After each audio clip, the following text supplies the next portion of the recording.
All right, hello YouTube. Welcome to the final round or book club of 2024. Yeah. So here we are in December, chugging our way through the year here to the final book club. Let's go ahead and hit the intro and jump on into announcements, introductions, and then diving into the text. The Dark Tower by Stephen King.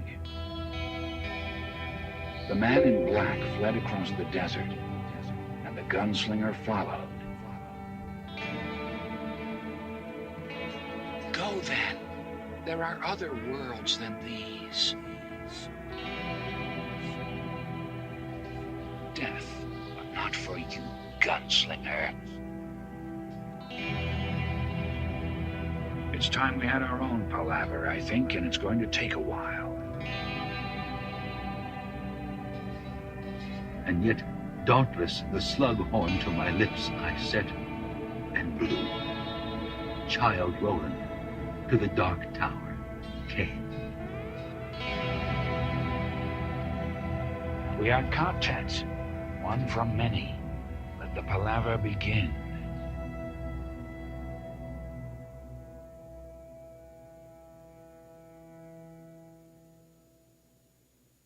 Hello and welcome to Dark Tower Palaver. This is our podcast covering Stephen King's magnum opus, the Dark Tower series, as well as the extended Stephen King universe. Not in this episode, of course, just Dark Tower alone here. There might be a reference or two here and there.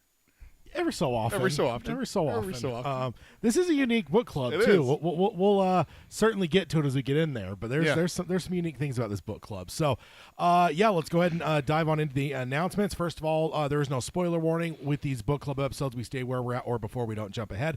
So if you have not finished the 7 primary books of the Dark Tower series, these are safe episodes for you as long as you are ahead of us. There is a very small spoiler section at the very end, but we make sure that you are warned both visually and audibly if you are watching on YouTube or whether you're listening on the podcast. So if you haven't finished the series, you can always just turn that section off at the very end. Honestly, I don't think it's ever really got more than 5 or 10 minutes tops of the full episode. No, we generally try to stick with the actual meat of the subject matter. Yeah. Every now and then there'll be something. I think we have one for this episode, don't we? Yeah. So, you will have a warning for that. So this is a safe episode if you've not finished the series. And luckily these episodes, we've been going for 8+ years now, and we're only midway through book 4. So, chugging right along. Yeah. So, the good thing is it'll take us a while to get through the final books of the series here. So, then if you want to find this show, you can find us on Apple Podcasting, Spotify, Amazon Music, Audible, any podcasting service of your choice. There's all kinds of them out there, and we should be available everywhere. If you want to subscribe, rate, and review us on any of those, we'd appreciate that, and it helps the show. And if you want to find us live here and join us live in the chat, we go live once every other week, and you can find us over here at youtube.com/darktowerpalaver, as well as you can go and find all of our old episodes as well. I just covered it last time on the Brown Table, but we are pre-YouTube era of 200, and this is 241 or 2. I don't remember if I counted last episode when I calculated these numbers. Let's see. I guess I could look. Let's see. Does it 150? No. So it'd be 242 episodes. Only 48 of those are in the pre-YouTube era. So yeah, a majority of our stuff is on YouTube. So if you want to go back and watch old stuff, it's all a majority of it is on there as well. And then if you want to subscribe, and ring the bell for notifications, that'll keep Blaine from lightning teething us. North Central Positronics will have their tribute, and it is saying those 3 things because you just have to say it. So and then if you want to find the show notes or the hub for all things Dark Tower Palaver, it's darktowerpalaver.com. The show notes are over there, but the links for basically everything darktowerpalaver.com is over there. Show notes, obviously, such as March Madness. Yes, well, March Insanity. March sorry. Insanity. Yeah, I didn't say it. You want to get sued? I'm gonna get lightning teeth now. But yeah, you can find the hub for all things over there at darktowerpalaver.com, including our questions for new listeners. If you are a new listener, we consider you part of our extended quartet now. The best way to introduce yourself, as we've found through these stories, is to tell your story, and those questions are a way that can help you tell your story as a Stephen King and a Dark Tower fan. You can answer one of them, all of them, anything in between. It's all up to you. It's just a primer for emails for new listeners. Then if you want to support the show, you can do that at patreon.com/darktowerpalaver. There we do monthly hangouts. We just did one yesterday. Sure did. Planned all of next year's hangouts, actually. Planned them all out, indeed. So we have that, as well as you get access to our Discord server, where you can always send Peter emojis during the week and, tell him things about Ermont and Rhea. No.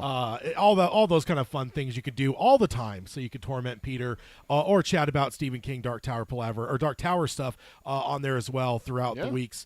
As well as if you were at the highest tier, the Gunslingers of Eld tier, you could also host an episode with us. Yeah, join us. So that's fun. Then Peter mentioned, I'll let him get to the contact information, and then we will talk March Insanity, because it's the second to last warning that everyone gets for getting their topics in. So you can email us if you want to get a hold of us here at the show. It's show@darktowerpalaver.com. And then check out our threads and Instagram. It's Dark Tower Palaver, all one word. And those are, if you're not familiar with it, on the same social media platform. It's all Zuckerberg. Yes, it's all together for that one. So, and then check us out on our Blue Sky. It's @darktowerpalaver.bsky.social. And then we still have our Twitter. It's @darktowerpod. That's @darktowerpod. And then you can find us also on Facebook. It's facebook.com/darktowerpalaver. And then check out our merchandise. It's tpublic.com/user/darktowerpalaver. Go get yourself a #TadIsTerrible sticker. The water bottle's back with the right sticker. You can get the classic logo too. No, it's always a valid option. no, but #TadIsTerrible is the official logo of Dark Tower Palaver. No, I don't think so. I think it is. Yeah, I can't tell you how many times I've been laughing over the course of the last couple of weeks, or about the last month, about the Ermont stuff. Ugh. And your reaction to. Dude, it's nasty. Come on. Oh, I love it. Spoiler alert there. Rhea will be showing up in this episode. So, gotta love that. Next up, let's talk about the March Insanity. March Insanity 2025 it obviously starts in March of 2025, but we're doing our prep work for it now. We have set down our topics, but we have basically till the end of the year, once the clock strikes midnight and moves us into 2025. The ballot boxes are closed and you can't send your nominations in anymore. But this year we're doing two brackets. We're doing our traditional Dark Tower bracket. We decided to do a non-Dark Tower Stephen King bracket as well, just because we love the Dark Tower stuff, but there is some cool Stephen King stuff that would be fun to do as well. So we decided to double it up this year. So the Dark Tower bracket, we are doing favorite spoken line from the series. So and then in the non-Dark Tower, the Stephen King side of things, we are starting with the classic most hated character, and of course that has to be negating all the Dark Tower characters. I mean, not all, I guess, because if it's someone from another story that may show up in the Dark Tower series, like Randall Flagg, you can totally Perfect example of someone who's hated. No, well, he wouldn't be hated. I mean, next year probably, or 2026, when we're talking about most beloved Stephen King character, of course, that's where Flagg. It's funny, I don't remember him showing up on the Dark Tower one at all. So I think people are just ashamed of their love of Mr. Randall Flagg. But those are the two topics. So basically what we need from you guys as listeners is to send in your nominations. What we end up doing is we get a bunch of nominations, and then we calculate it all up, and then the ones that get the most mentions, the 16 that get the most mentions, end up on the bracket, and the mention number also will include seating, what becomes the favorites and stuff like that. So don't worry if you see people nominating stuff on social media or in the chats and stuff of people you would want to nominate, or lines that you'd want to nominate as well, or characters on the other one. Still send those in because the quantities matter. But get your stuff in before New Year's Eve rings in the new year. That is when kind of the cutoff, and then I use January and February to align the brackets based on all the nomination stuff. So get all your nominations in. You only have less than half, or a little over half a month now. We're already on the 14th. So yeah, we are chugging along through December here. So that is the March Insanity stuff. So let's go ahead and jump on over into the text here. We are currently in part 3. There's 4 parts of this book. Part 3 is titled Come Reap, and parts 2 and 3 both had 10 chapters. We are currently in the 3rd chapter of Come Reap, which is titled Playing Castles. And as long as we don't go too crazy with tangents, we should be able to get through this entire chapter in this episode. Yeah. So let's go ahead and dive on in.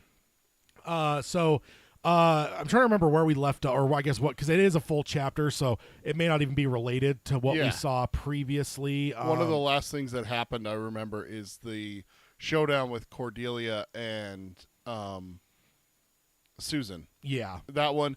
And then also the showdown with Roland and his quartet members, Cuthbert and Alan. The first blow up. The having the idea, Alan's idea, or is it Cuthbert's idea? Who has the idea? Is Alan's idea, isn't it? Yeah.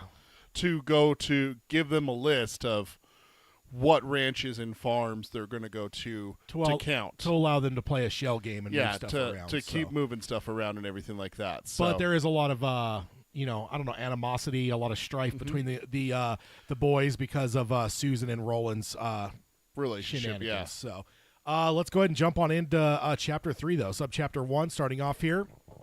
So the next week had the kind of weather that makes folks want to just crawl back in bed after lunch and take a long nap and wake up feeling disoriented and stupid. I never feel that way. I hate naps, by the way. I don't have that as a note, but I'm not a nap person. No, I don't like taking naps because I wake up feeling disoriented and stupid. I don't like that feeling. See, to me, I just don't even enjoy sleep. I find sleep the biggest waste of time. You're one of those people that if they offered you a pill to never have to sleep again, you would take it? Without hesitation. Without hesitation. So, I already give up, 6 or 7 hours of my life daily to sleep. The last thing I'm going to do is fucking nap and give more up to the goddamn thing. So, it was far from flood weather, but it made apple picking dangerous, and there were several broken legs and a broken back. So just to pause here to say, in a world like this, breaking a leg is probably disastrous when you need to work for your survival. Not to say that you don't have to work for your survival in our world, but there are a little bit more safety nets and stuff in our world. Not to mention medical technology, I would guess, is a lot better in our world than it would be in this world. And this is, if you're someone that's punching a spreadsheet in a cubicle somewhere, a broken leg doesn't mean anything. But if you're an apple picker, like that is your livelihood. Yeah. So also, you have things like disability as well. Is something that exists in our world that probably doesn't exist in this world. Exactly. Though I do suppose breaking it here in an agrarian society is probably the best, because now you could heal over the winter. Because I imagine there's not as much work being done. Even the docks and stuff. I don't know how much fishing is being done during the winter, but it's I bet you most of them during this point now, they're loading their barns and stuff up in their silos of food and stocks to get them through the winter. While you can't really do some of the stuff. So I would guess this is probably maybe the best time to break your leg if you had to. Breaking your back, though, that's a bad deal. That's literally my note. Breaking your back's like a death sentence, right? Unless if your back, is miraculously healed like Uncle Joe's and Charlie in the Chocolate Factory, unless it's that situation, then no. You're basically going to be paralyzed, bedridden kind of thing. Because even if you're lower on the back, you still will sometimes get paralyzed from the waist down and stuff. So that would be that's what I've always associated since I was a kid. You break your back, you're paralyzed, kind of thing. But I know that there are people who have broken their backs and they still walk and stuff like that. But without a lot of recovery time and surgeries and stuff. My one cousin, his grandpa on the other side, was up trying to cut a tree or something, and a power line got touched and zapped him and threw him off the ladder, and he was in the wheelchair the rest of his life.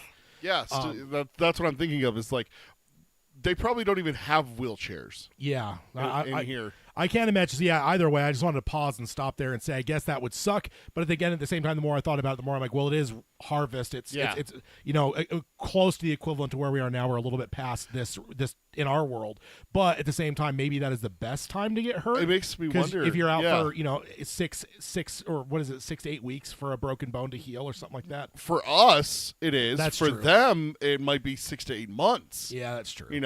Also, I just had a thought. I didn't think about it during prep, but I wonder if some of these people have 2 jobs, a summer job and a winter job. Yeah. Like ranchers have a 24/7, 365 job. They're always doing something, but field workers and stuff like that, farmers, they still have to be doing stuff. I bet the fishermen probably still fish too. The fishermen still fish, especially if it's a saltwater, ocean. It's not going to freeze over most likely. So maybe they don't actually shut down for this town. They probably don't shut down, but I'm wondering, the apple pickers, that might be seasonal work. You might shut down and not have anything to do except, little house chores around here. It's like in, we said we might reference other Stephen King things. Mike Hanlon's dad hires a bunch of kids to come help him in this time of the year Yeah. This might just be extra work for some of these people. Imagine if this is a rancher's, kid who broke his back and damn, I needed him for the whole winter to help with the horses. Yeah, indeed. Also, yes, hello, Robert and Brian in the chat. You said it in the chat as well, but I wanted to call that out in the shenanigans of the intros and stuff. I saw them, but then I forgot to say something. So the potato fields were difficult to work now. Almost as much time was spent freeing the wagon stuck in the mud as there was potato picking. In Greenheart, what decorations had been done for reaping fair grew soaked and had to be pulled down. The volunteers waited nervously for the weather to break so they could get back to work. It was also bad weather for the boys who were supposed to be taking inventory, but they were at least able to visit barns and count stock. It was good weather for young people who had discovered the joys of physical love, but Roland and Susan only met twice during the run of soggy weather. The danger of their situation was almost palpable. The first time was in an abandoned boathouse on Seacoast Road. The second was in the far end of a crumbling building below and to the east of Citgo. They made love with furious intensity, scaring some pigeons with their cries of passion. Man, potato field stuff has got to be so frustrating in this context. I think one way or another, we have all had to do some kind of work where the non-work side takes as much time as the work or more. The setup, and it's just in order to do something, or something like get stuck or whatever. I don't know. Just I think we've all been in some fashion of that or another, and I could just imagine like spending more time getting the wagons unstuck than you're actually doing picking. Like that would be infuriating. Absolutely, That's terrible. At least Roland and Susan are showing some self-restraint due to the danger. Silver linings to pure stupidity there. Yeah. Makes me wonder, do you think it was more Roland or Susan who was the one to pull back from here? Based off of like what we saw last time, I kind of lean towards Susan because of the showdown with Cordelia. Yeah, probably. I think they both at different times showed responsibility. One of the two of them, never at the same time, unfortunately. But I do feel like overall I probably give Susan a little bit more credit. Yeah. Maybe that's also just straight up sexism where generally speaking, I think women tend to be a little bit more level-headed and responsible, especially when it comes to things like this versus, teenage boys don't necessarily have. I asked the question because honestly, I think a case could be made for both of them because Roland just had the rude awakening from Cuthbert and Alan where it's like he tries to shirk his duty a little bit, like going to the sheriff and giving the list of what ranches they're going to go to first account. Is that he's like, oh no, you guys can go do it. They're like, dude, you're the leader, like you have to freaking go. And so then Susan has the confrontation with Cordelia, so it's like I can see the argument being made for both. I think in terms of just pure character understanding, I think it's going to be Susan that's more careful, just because I think she's more conscious of the blowback that could happen. It's her neck that's on the line. And it's her neck more on the line. Like I think Roland, his neck is on the line and he's in way more danger maybe than he realizes. But I think he's going to have an arrogance, again, teenage boy, even outside of being a gunslinger, who are the ones that are speeding and, driving recklessly. It's usually teenage kids because they are like, oh, I can't be hurt. And especially boys. I mean, again, maybe it's sexism, but I feel like boys are far less responsible. I think that's biology is more than sexism. I think it's just pure testosterone and shit like that. The puberty that's happening to boys. I mean, we were both teenagers. We both know we did stupid things. But that's just normal boy stuff. But then on top of it, you add the fact that he's a trained gunslinger. That's going to add some arrogance. That he bested Court like a month or two right before a few months ago at least. And he's too young, or he's too young to have actually gained like the I guess the intelligence that comes with age. When he becomes an older gunslinger, he would be a little bit more careful of like what dangers might there be. I feel like he's kind of the cocky, arrogant. He's still probably still on the high of getting his guns at this point. So I just feel like also yes, he's pair that with the first love with Susan and everything. Yeah, I feel like I'm going to give Susan a lot more credit for restraint. I think that's fair. All right, so that's subchapter 1, just a quick little one. So subchapter 2, just as it seemed the rain would never stop, a strong wind, almost a gale, blew in off the ocean and puffed the clouds away. The town woke up the next day to a sky as bright as blue steel, and the sun turned the bay into gold in the morning and white fire in the afternoon. The sense of lethargy was gone, and everyone got back to work. From the fields, picking potatoes to decorating the platform where the reap lad and lady would be acclaimed on reap night. Out on the drop nearest the mayor's house, Roland, Cuthbert, Alan rode with new purpose. laughing and joking with their fellowship restored for a few days as they counted the horses with the barony brands on their flanks. Indeed.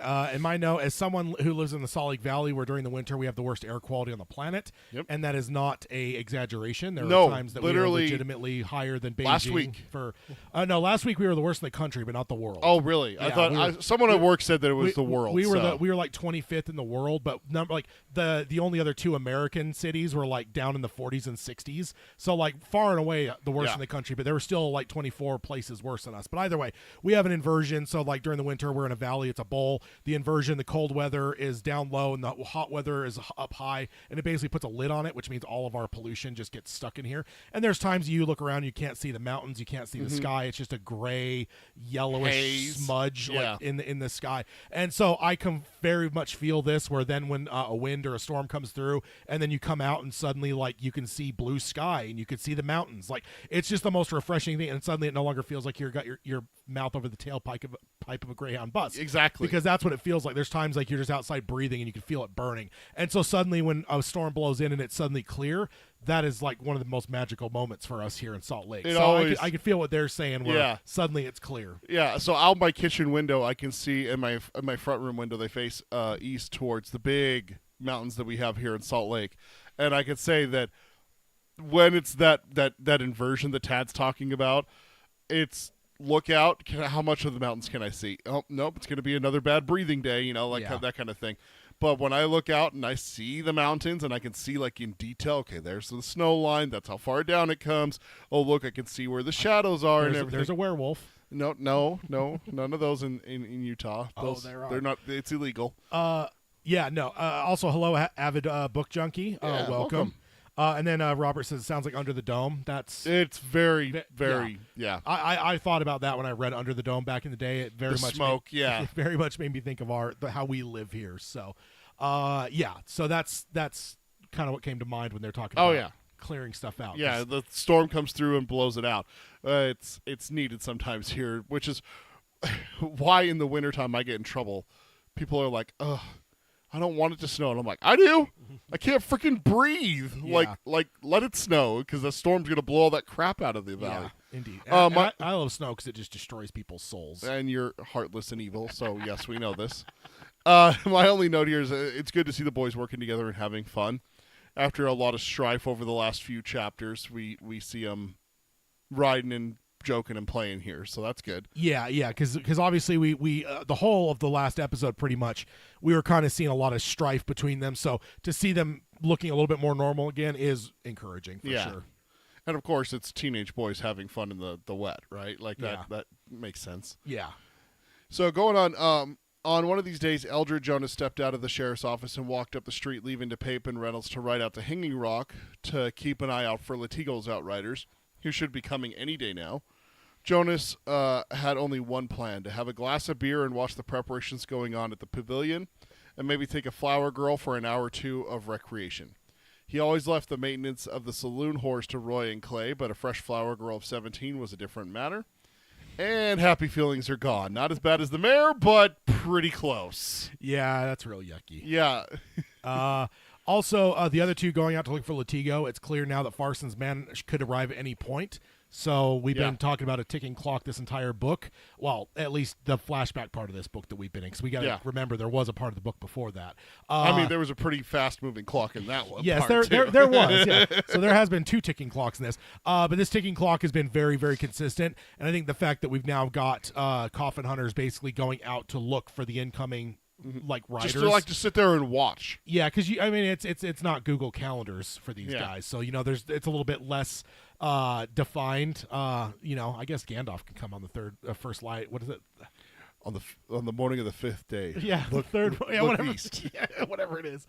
It's been too long since I watched those. But yes, just the fact that they're looking for them kind of gives us the vibe that yes, we know the reaping is coming up quick. Like the preparations we saw over the course of my subchapter and yours. We understand more from literature, like knowledge that most likely the Coffin Hunters have talked about reaping as if that might be when things are coming to a head for them. And there's just an element that makes us feel that King's talked about it so much that chances are a lot of shit's probably going to go down around reaping, and that's coming quick. And now suddenly we know Latigo's people are on the way. Like all of a sudden that clock jumps from 10 minutes to 2 minutes. Yeah, exactly. It's we might not get to reap. Yeah, exactly. That's where I'm starting to get nervous because Latigo obviously is Farson's like right-hand man that we've been hearing about. Yeah, so, that's who Jonas says is like their Farson contact. Yeah, so the ticking clock that we've been watching for a good while now seemingly doesn't have a lot of ticks left. Yeah. So that's scary. Wait, doesn't that mean it has 10 minutes left when it's pointed that way? No, that means it has 2. Oh, shit. Yeah. Also, I will say with the strife that we saw last episode, it's probably not the best time for this to be coming to a head. Right. Things are getting not great between we want our boys. the boys a cohesive unit. If they're not a cohesive unit, they're going to be easier to take out. Yeah, exactly. So, yeah. Uh-oh. Little bit of nerves. Yeah. So Jonas's walk wasn't walking with as much of a limp as he had during the previous week with the damp weather, but since it was letting up, it wasn't nearly as bad today. He was thinking of the flower girl when someone called his name. He turned, smiling, and didn't see a flower girl, but a skinny woman edging into late middle age, flat chest and bum, tight lips, hair scooped so tight against her skull it seemed to scream. He thinks to himself sardonically that he has made a conquest. He tells Cordelia how lovely she looks this morning, to which she blushes and laughs a little. Then the laugh makes her look 45 instead of 60, but she isn't 60, Jonas thinks to himself. The lines around her mouth and shadows under her eyes are new. I'm like pondering this. I just had to pause here. Just why does he have to be so fucking smart and observant? Yeah. Like, why can't he just be a dumb bad guy? I've said this before, but it's kind of irritating when you're doing like a deep dive. Yeah. And you're seeing how many little things that he's picking up on. It's just like, dude, could you miss just one thing? Like, could you make a mistake? I always think of that with Breaking Bad with Gus Fring. Oh, you're just like, You know, you're it's like, just like- dude, how does he know everything? Yeah, it's like whether he knows, figures out, or just has an intuition. It's like every fucking time, he like it goes his way, and it's like, why? That's how I'm feeling with Jonas during this. Exactly. So serves him right, wanting to violate a child and instead getting a good look at Cordelia. Yeah. 'Cause he may be giving some kind words, but I don't think that Cordelia is the most attractive. Well, the way he just described her, no. No. I mean, it doesn't come off that way. Yeah, but also, I mean, I can't imagine there's a lot of lookers that are ending up, single in their late whatever she is. So Yeah, spinstress age, kind of borderline, maybe. Yeah, indeed. She says he is very kind for the, kind words, but knows that she must look old because she hasn't been sleeping, and when women her age don't sleep, they age terribly. He starts to say now that the weather has gotten better, maybe she'll be able to sleep, but it's what he was going to say, and she cuts him off and saying it isn't the weather, and she asks to speak to him. His smile widened. He placed his hand through his arm and covered it with his own. She blushed even worse, and Jonas thought, with all that blood in her head, she might talk for hours, and he thought every word would be interesting. So women of her age age when they don't sleep. Is that why Rhea is aging as fast as she is? I mean, if Cordelia is to be believed here, yes. I mean, I didn't have a note for that, but as you read that, I'm like, wait a minute. We've been seeing Rhea kind of disintegrating before our eyes in this story. So, and I don't know that she's sleeping a lot with the glass. So no, she said that she wasn't. And Ermont. Disgusting. Oh, I love it. You're so gross. So my note here, aside from disgusting, is this is not good.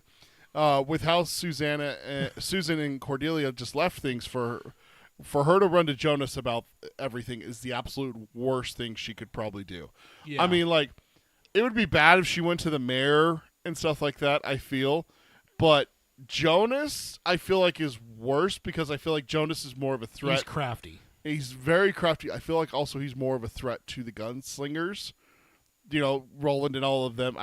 Gunslingers, apprentice, whatever. Yeah. I think we've been given honorary title gunslingers to the other two. I know Roland's the only one that's truly a gunslinger, but I think over the course of this entire book club, we've been calling all three of them gunslingers when we know full well they're not. Right. So I feel like Jonas having any information like this is going to be a terrible thing for them. Yeah. Oh yeah. We already thought after the Traveler's Rest that he knows too much. Yeah. And then also, so like now we talked about already, the boys are kind of at each other's throats, mostly at Roland's throat.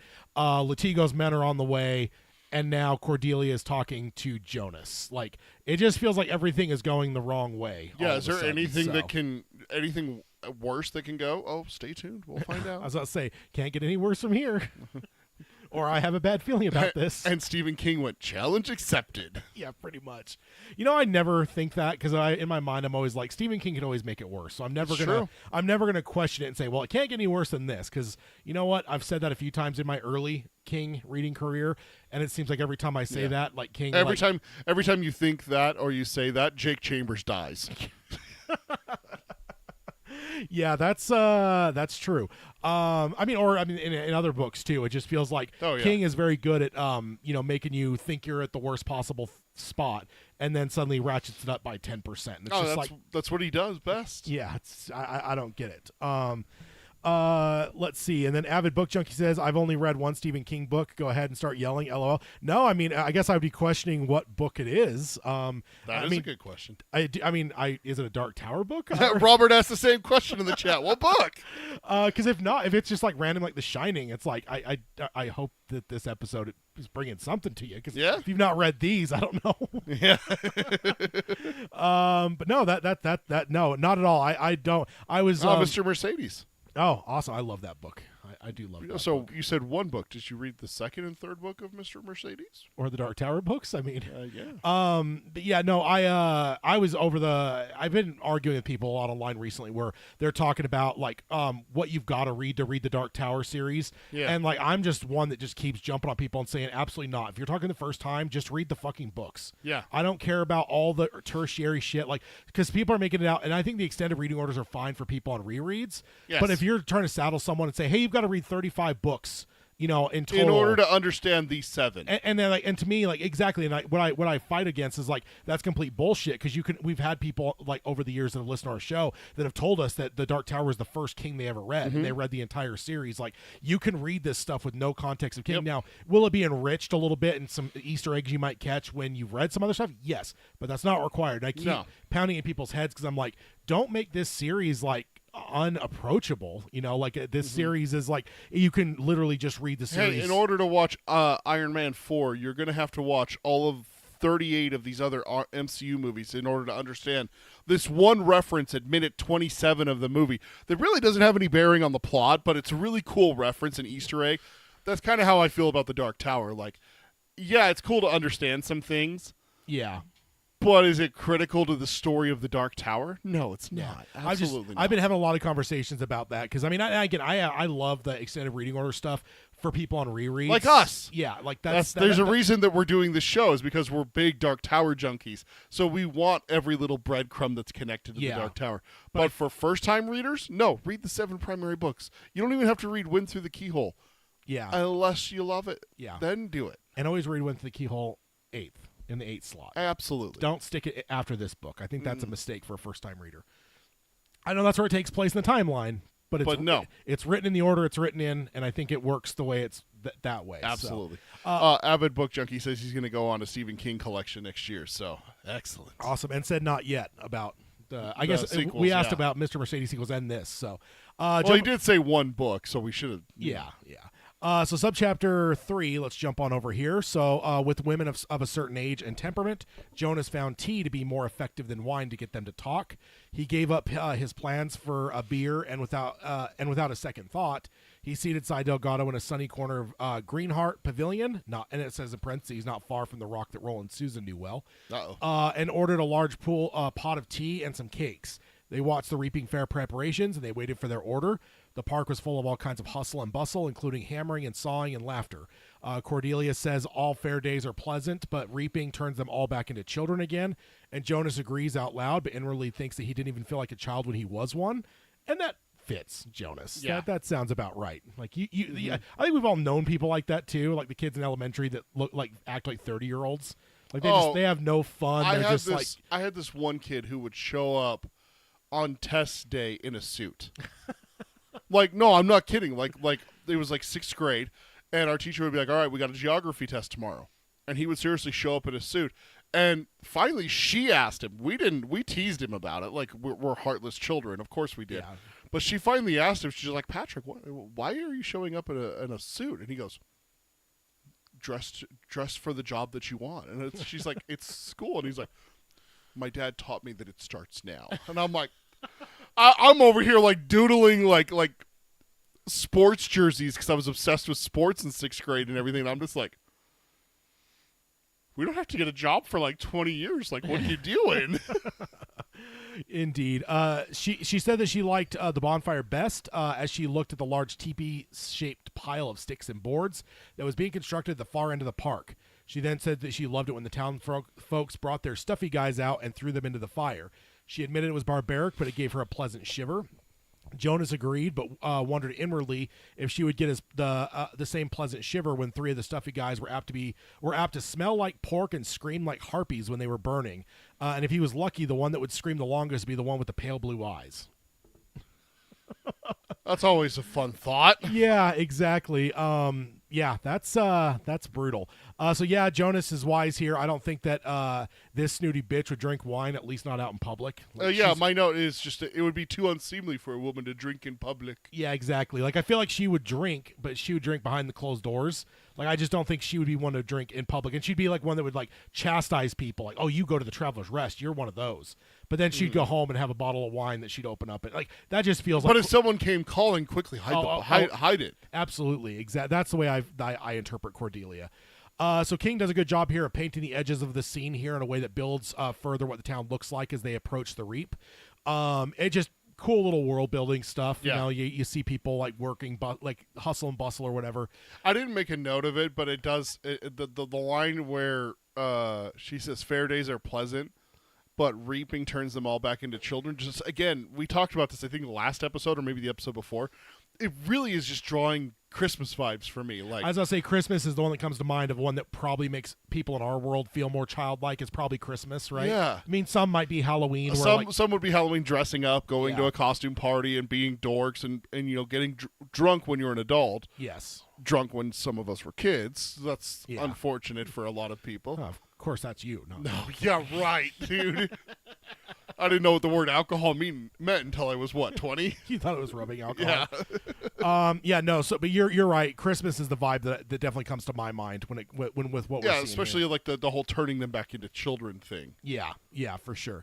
So we've seen stuffy guys throughout the book, but we've not learned up until this moment here that they actually burn these things. Up to this point, we just saw them around town like decorations. I thought that was true, but I went and did a search on it and found every stuffy guy reference, and yeah, everything was all just like. Oh, the stuffy guy was leaning against the post. Exactly, all those kind of things. So that's a new wrinkle. Burn him! And then it sounds like old Jonas has some plans to have our 3 boys. I'm going to cut in with my last note here.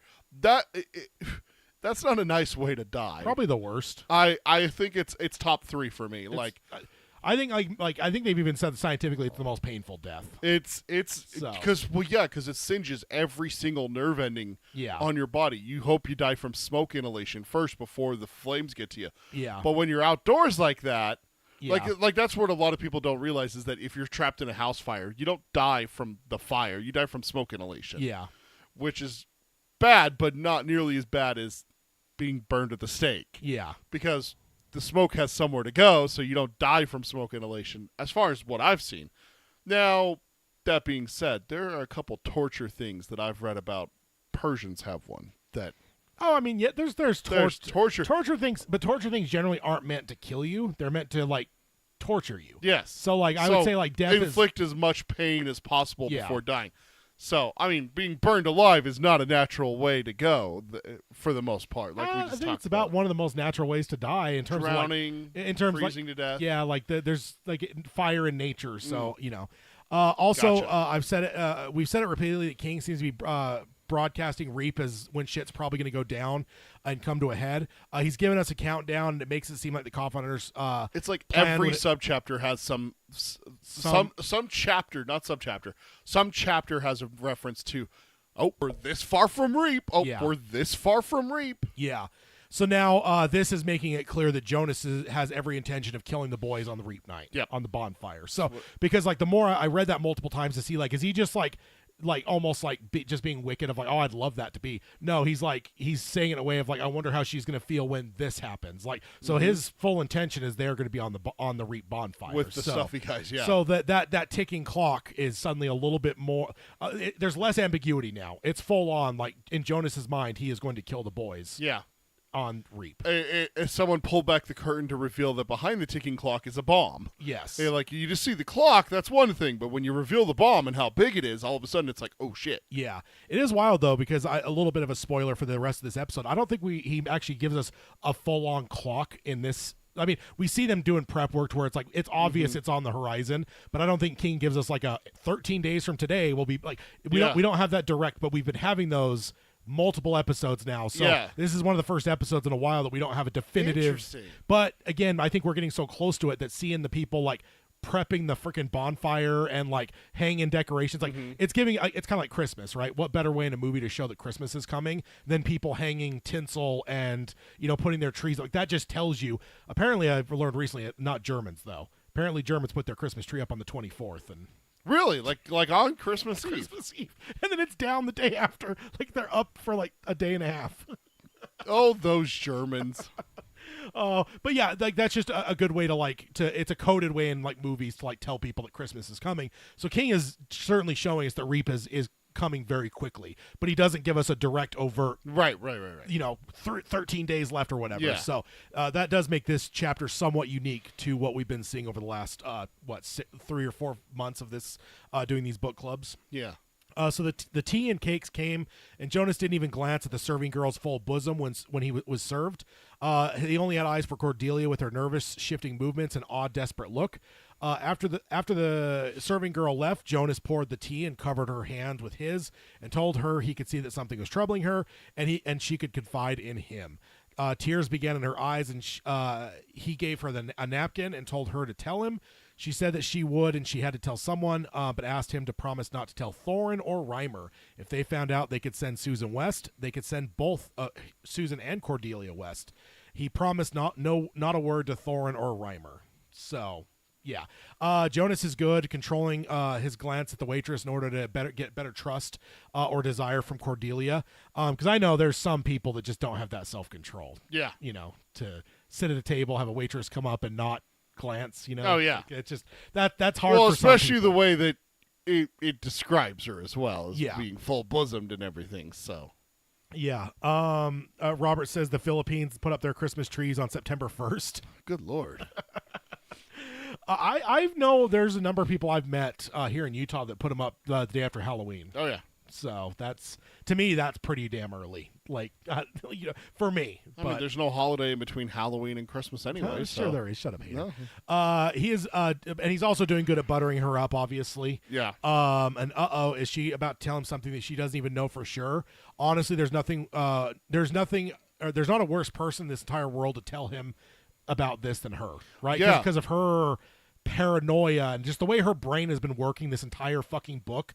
Like, there is no worse person to spill the beans about suspicions, because her suspicions are probably 10 times what anyone else's would be, because she's fucking insane. She's Cordelia. Yeah, exactly. So this is not good. I mean, I guess the only person worse would be Rhea, but the reason she would be worse because she actually fucking knows. She's seen, so like because of she is the only one that knows. Yeah. Cordelia suspects heavily and pretty much hates Susan, right? Yes. She hates, distrust. There's all kinds of animosity behind it that probably makes it all look worse than it probably even truly is. Well, also it's kind of expected from the aunt of an adopted daughter kind of thing, like, this is classic Disney aunt too. Or even like a mother at this point. Like if Cordelia was her mother, this would still be kind of expected. You're dealing with a teenager. You're dealing with someone who's coming of age, a woman to be, and everything like that. That's kind of expected for you and her to, be bumping heads and everything like that. Of course, she's going to blow it out of proportion because it's her side of things. Oh, she's so troublesome and everything like that. It's kind of expected. But if Rhea said something because she's an actual witness, it might be a little bit worse, but that would just be the truth. The problem with Cordelia is that she's going to blow it out 10 times worse. Out of proportion. Out of proportion. And telling that to Jonas is probably one of the worst possible things because, like we said earlier, right? Like, yes, it would be bad for Thorin or some of these others to find out, but we know that Jonas wants these boys dead. And any advantage that he's giving him is a terrible is thing. Not good. Yeah, indeed. There is a line here where she says not a word to the spider chancellor, like calls him a spider. Yeah. I don't know why, but that just makes me chuckle to think of her just going off on Reimer being like, he's a spider. Yeah.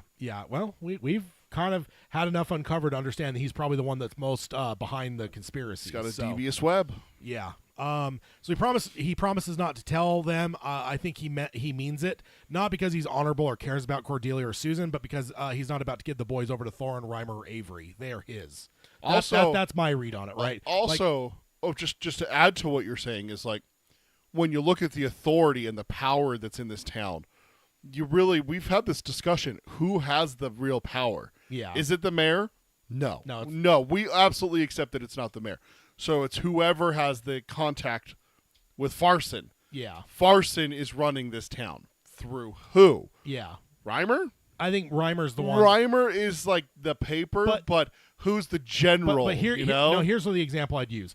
I think the difference is Reimer is the one that's the most connected. And he's kind of the one that is truly selling the town to. I mean, he has people supporting him, but he's kind of the power behind the throne. But Jonas and the Coffin Hunters, it's like Casino, the movie Casino. De Niro's out in Vegas. They've got the mob and stuff. And then Nicky comes out, Joe Pesci's character. He's kind of the muscle. And he starts doing whatever the fuck he wants because he's the only muscle in Vegas. Right. Nobody can muscle him. So he's just like, cool, I'm going to tell a dealer to go fuck himself if he gives me a card that makes me bust. I'm going to make him give me – he breaks all the rules because, like, who's going to say anything? And I think that's where, like, the Coffin Hunters are is it's like – cool, like Reimer's probably the most in charge and the most like tied to like everything, but if Reimer wants to go head to head with Jonas, it's not political power at that point. It turns into like Jonas is the guy that's like, I have guns, nobody in your town can step up to me. Yeah, like what are you gonna do? What it is for me is it's like you have the generals who command armies, right? Like I think of like the Civil War, like Robert E. Lee had armies under him. Yeah, right. But then there was the president of the Confederacy. Yeah, he has a lot of power, but he doesn't have an army. So if he butts heads with Robert E. Lee, guess who's probably going to come out on top of that? Yeah. Because the troops, they're loyal to the general. Yeah. And that's what Jonas is to me. So it's like... Just don't tell MacArthur. Just don't tell MacArthur. He didn't win that fight. No, he did not. So she hesitates and wonders if she is, and then he wonders if she is even going to take the plunge and tell him. Then she says in a low, gasping voice, she said one word: Dearborn. Fuck. Yeah, that's my note. Yeah, fuck. Fuck. It was like, oh, I was gonna put a note there, and I saw you already did. I'm like, nailed it. Yeah, that's bad. That sums it up perfectly. That's bad. So his heart took a bump at the name, as it had been a singular focus in his mind of late. He squeezed her hand and reflexively at the name being spoken. He apologized for squeezing her hand, and he said that she had startled him a bit, and said Dearborn is well spoken enough, but he wondered if he was entirely trustworthy. She then said she fears he's been with Susan, and it was her turn to squeeze his hand. Not that he minded; he hardly felt it. He hoped that his smile didn't falter as he was flabbergasted by what she had said. She began to weep and look around to see if if they were being observed. Jonas had seen coyotes and wild dogs looking from their stinking dinners in this same manner. So this absolutely could not go worse for our boys and what this is happening right now. So no, yeah, this is bad. No, my only note here is at least it's only her suspicions, not facts, like we just talked about with Rhea, right? Yeah. If Rhea's coming and saying, "No, I know this for a fact," that's worse. I guess that is the only way it could be worse. But then at the same time, it's like what we were just talking about: is her suspicions going to make Jonas do something? Yeah. That's we don't know. Let's keep going and find out. Yeah. Also, I remember the first time reading this part, I was so infuriated with Roland. This is exactly why he needs to control himself. Yep. Because this is now blowing up in the worst possible way. He then let her get as much out as he could. He wanted her calm. Incoherence would not help him. When he saw her tears slackening, he held out her cup and told her to drink it. She thanked him and drank it greedily and set the cup down, and he refilled it. She wiped the tears from her eyes and said that she didn't like Dearborn, didn't like him, nor trust him. None of the three, with their in-world bows, their insolent eyes, and their strange ways of talking. But Dearborn in particular. She then laments that if anything happened between them, and she feared that it had, it would come back on her. It is the woman who must refuse the bestial impulses. Jonas leaned over the table and told her to tell him everything, and she did. Yep. And that's the end of the subchapter. So, this could not be worse. Jonas is just too dangerous, and he has a grudge already. Our boys were already in a precarious spot, but now the coffin hunters have every advantage. Yeah. Like, I mean, they already suspect that he might be a gunslinger, so they don't even have that, like, ace in the hole. Like, the boys have no advantage. They are completely on the underdog side. Yep. Not to mention that they're, like, 14-year-old boys against, like, hardened, criminals, a wide conspiracy, that is encompassing a good chunk of that. I'm like, they're outnumbered severely. They're outnumbered, and they're outgunned. Like, this is just not good. Yeah. So the worst part is she tells him everything, but she is not rational, so everything she tells him is going to be skewed by her paranoia and hatred. And that's what we were talking about a few just, minutes ago. So just imagine how bad that wave is going to look. Yeah. Like the almost blow kiss turned into, so I guess it shouldn't be a wave. Or the welcome dinner. The welcome dinner. All of that is going to look so much worse. Yeah. Like how I just described it is bad. Every anthill is going to be a mountain in the way she tells this story. Every single one. So that's not good. All right. So I have a confession. All right. I'm a good friend and a good podcast host. We're getting ready to do our prep this morning. I got first dibs. You usually do. I usually do. I went through and found the Rhea subchapter and assigned it to myself. So that's the reason why it worked out this way. So this is the second or third time this has happened. I'm doing it because I know you guys enjoy it. Yeah, I in my mind, I just wonder if you secretly love Rhea. No, I don't. And you're just like seeking her out and also let's just rejoice that we've got Rhea in this episode. No, stop it. Just stop. Next time I'm just going to do like the bare minimum for it, and then that way you can be like, okay, that's it. I'll expand it. No. No, not allowed. So subchapter 4, Rhea was looking in the pink glass. Ugh, I just felt dirty saying it. And never saw anything good. No kids getting comforted after falling. Dad doesn't want to see that either. Kids are resilient. They bounce back. You literally sent me a video today after we finished prep of a kid getting hit by a batwing door. It was hilarious. It's funny because they're not hurt. Like, it's like an old person falls, you have to be like concerned. Oh my God, are they okay? Yeah. But a kid, it's like they're gonna bounce back. That's how you know you're truly old. Is if you ever like stumble and fall, do they laugh or are they concerned? Oh. Once they're concerned, that means you're officially old. Oh man, I'm old. So she's never seen any kid getting comforted after falling down, or her husband laying his head in his wife's lap after a long day, or old people eating peacefully at the end of the day. Pausing here, she'd probably melt like the Wicked Witch of the West if she saw something wholesome like that. It's just her kryptonite. Yeah. So I wonder is that the nature of her or the nature of the glass? Because that's a good question. I think that with like Tolkien, we tend to think that like Palantirs are all evil because that's the way Tolkien created them. Right. But like we can't assume that. So it's like with what we don't know enough yet because we've only really seen it in her possession. But it's like, does it like almost like sense the person and like feed them what they want? I guess that's just a question. It goes off of like it reads your soul and your intentions and. Are you evil? Are you good? Okay, if you're evil, I show you this. If you're good, I show you that. Yeah, like if this were in like Roland's hands, I just wonder, does it show him the same? I don't know. It's just one of those like it's like a world building kind of question, and it's just I don't know. Yeah. No, it's a great question, but I don't know. I don't trust it. I don't trust her. Yeah, exactly. It's probably the worst thing to be in the hands of a witch too. A seeing glass like that's not a good thing. Witches with infinite knowledge, not good. Yeah, not good. Not good. Especially a witch that one of our beloved characters in this story has pissed off quite heavily early in the story. Yes, he did. She did. Susan. Oh, I was thinking Roland did. No, Susan.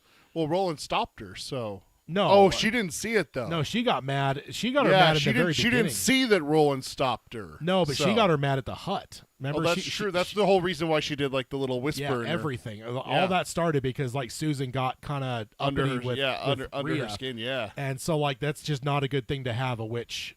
Be on the witch's bad side. That's that's absolutely, like, no. You don't want to be on the bad side of a witch. Bad news. Mm-mm. Dorothy taught me that. Plus all the Disney people. I mean, Every one of them that befall, the bad side of a witch. Like, it usually doesn't work out well. No. I mean, it's all Disney movies, so it all works out in the end. But of course, usually there's a lot of pain and suffering between the end and pissing the witch off. Exactly. So instead of seeing good things, she had seen acts of incest, gross, mothers beating children, husbands beating wives. She saw a gang of boys out west of town. It would have amused her to know that they called themselves the Big Coffin Hunters. These boys are enticing stray dogs with a bone and then cutting off their tails for a lark. It's fucking cruel, dude. Yeah, that's rough. She had seen robberies and at least one murder. It happened on the first drizzly night, and a traveling man had stabbed his companion after some argument with a pitchfork. Going like full horror movie. Oh, here. yeah. I think Jason and Michael both used pitchforks. Michael did, for sure. I know that. The body lay still moldering in a ditch beside the Great Road West, and it might be found before the autumn storms came or not. We don't know. And I just put my note here. What happy, fun images to be watching for such a wholesome character. And let's go ahead and finish here, right? Yeah. Yeah? Finish this subchapter. Okay. I'm looking forward to some fun stuff. God. She also saw Cordelia talking to Jonas. She couldn't hear what they were talking about, but she could see the way that Cordelia was infatuated with him. Rhea found it amusing that Cordelia was pining for a failed gunslinger and a back shooter. Also, I just want to pause. This is established that the glass can't hear anything. Right. Multiple times we've had it where she's seen something but couldn't hear. So yeah. That is part of the rules of the world, which is good because there's some conversations that we definitely don't want Rhea over here. It's probably very good that she hasn't heard. Rhea thought to herself that she'll have to keep an eye on the pair of them after showing Cordelia and Jonas the glass veiled itself once more. She locked it away in its case and set to work. Seeing Cordelia had reminded Rhea of the unfinished business she had with Cordelia's sluttish niece. Uh-oh. Yeah. Uh-oh, Shaggy. She's got a grudge for sure. It was understandable why she had forgotten when she realized how to fix her issue with her failed. So it's kind of vague here, but I'm gonna explain just a little bit because we got to go back a couple episodes for this. Rhea put a spell on Susan that after she had sex for the first time, which would have been with the mayor. Which should have been with the mayor. Yeah. She is to cut off all of her hair. Yeah.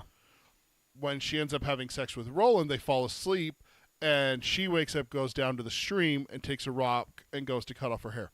Rhea doesn't know what happened. Roland stops her. Yeah. Rhea doesn't know what happened because Musty, her cat, he jumps into her lap and makes the ball go, startles dark. Rhea and makes the ball go dark. So that's why she has an issue with Susan. Yeah. Well, the spell was for the slight at the door, yeah. like when Susan very early in the story came up to her hut. But then the spell didn't work, so now she's even more pissed off. Yeah. And wants her revenge. But the ball wasn't working for her because she was so emotionally upset over it not working. When she realized that she could fix it and has a way of fixing it, the ball, now that she's no longer emotional turmoil, starts working again, and then she forgot about fixing Susan. Because it's very much worked like a drug for her. Right. Like it's very addictive and stuff. So yeah, that's what Tad was referring to earlier when we're talking about she's wasting away and stuff like that. Yeah. She is not taking care of herself. No. Not that she did beforehand, but even more so now. Now that she can use the ball again and the ball was working, she had forgotten Susan was even alive. But now that she remembers, she called Musty to her. She began licking the cat. She told. Do you think she gets hairballs? Okay, dude, that's gross. This is extra gross for me just because of my personal life right now. Literally, I'm not kidding. Last night, my wife kicked the cat out of the room because she smelled like poop. So the fact that our cat smelled like poop, and she's like, "Go away, go groom yourself, and we're not going to have you in here while you stink." And then literally this morning, I'm doing the prep for this, and it's like, and she starts licking the cat. I'm just like, there could be poop on that cat, and I don't want to think about that. Yeah, this isn't the cleanest witch's hut. No, it's not. Also, there's got to be a euphemism about licking a cat in there somewhere. We're gonna leave that one alone, Tad. So we had Musty, or the Musty now. We had Ermot last time. Oh gosh, she's got some relationships with these animals. She told him she had an errand for him to run. That's the end of the subchapter there. And I just put, ew, so gross. She is just yucky. Also not good to remember her anger towards Susan, Cordelia talking to Jonas, and now we have Rhea involved. So like you said, this is just getting worse as we go along. We're going into subchapter 5 now, and literally nothing good has happened in these 4 subchapters. And even going into the last episode.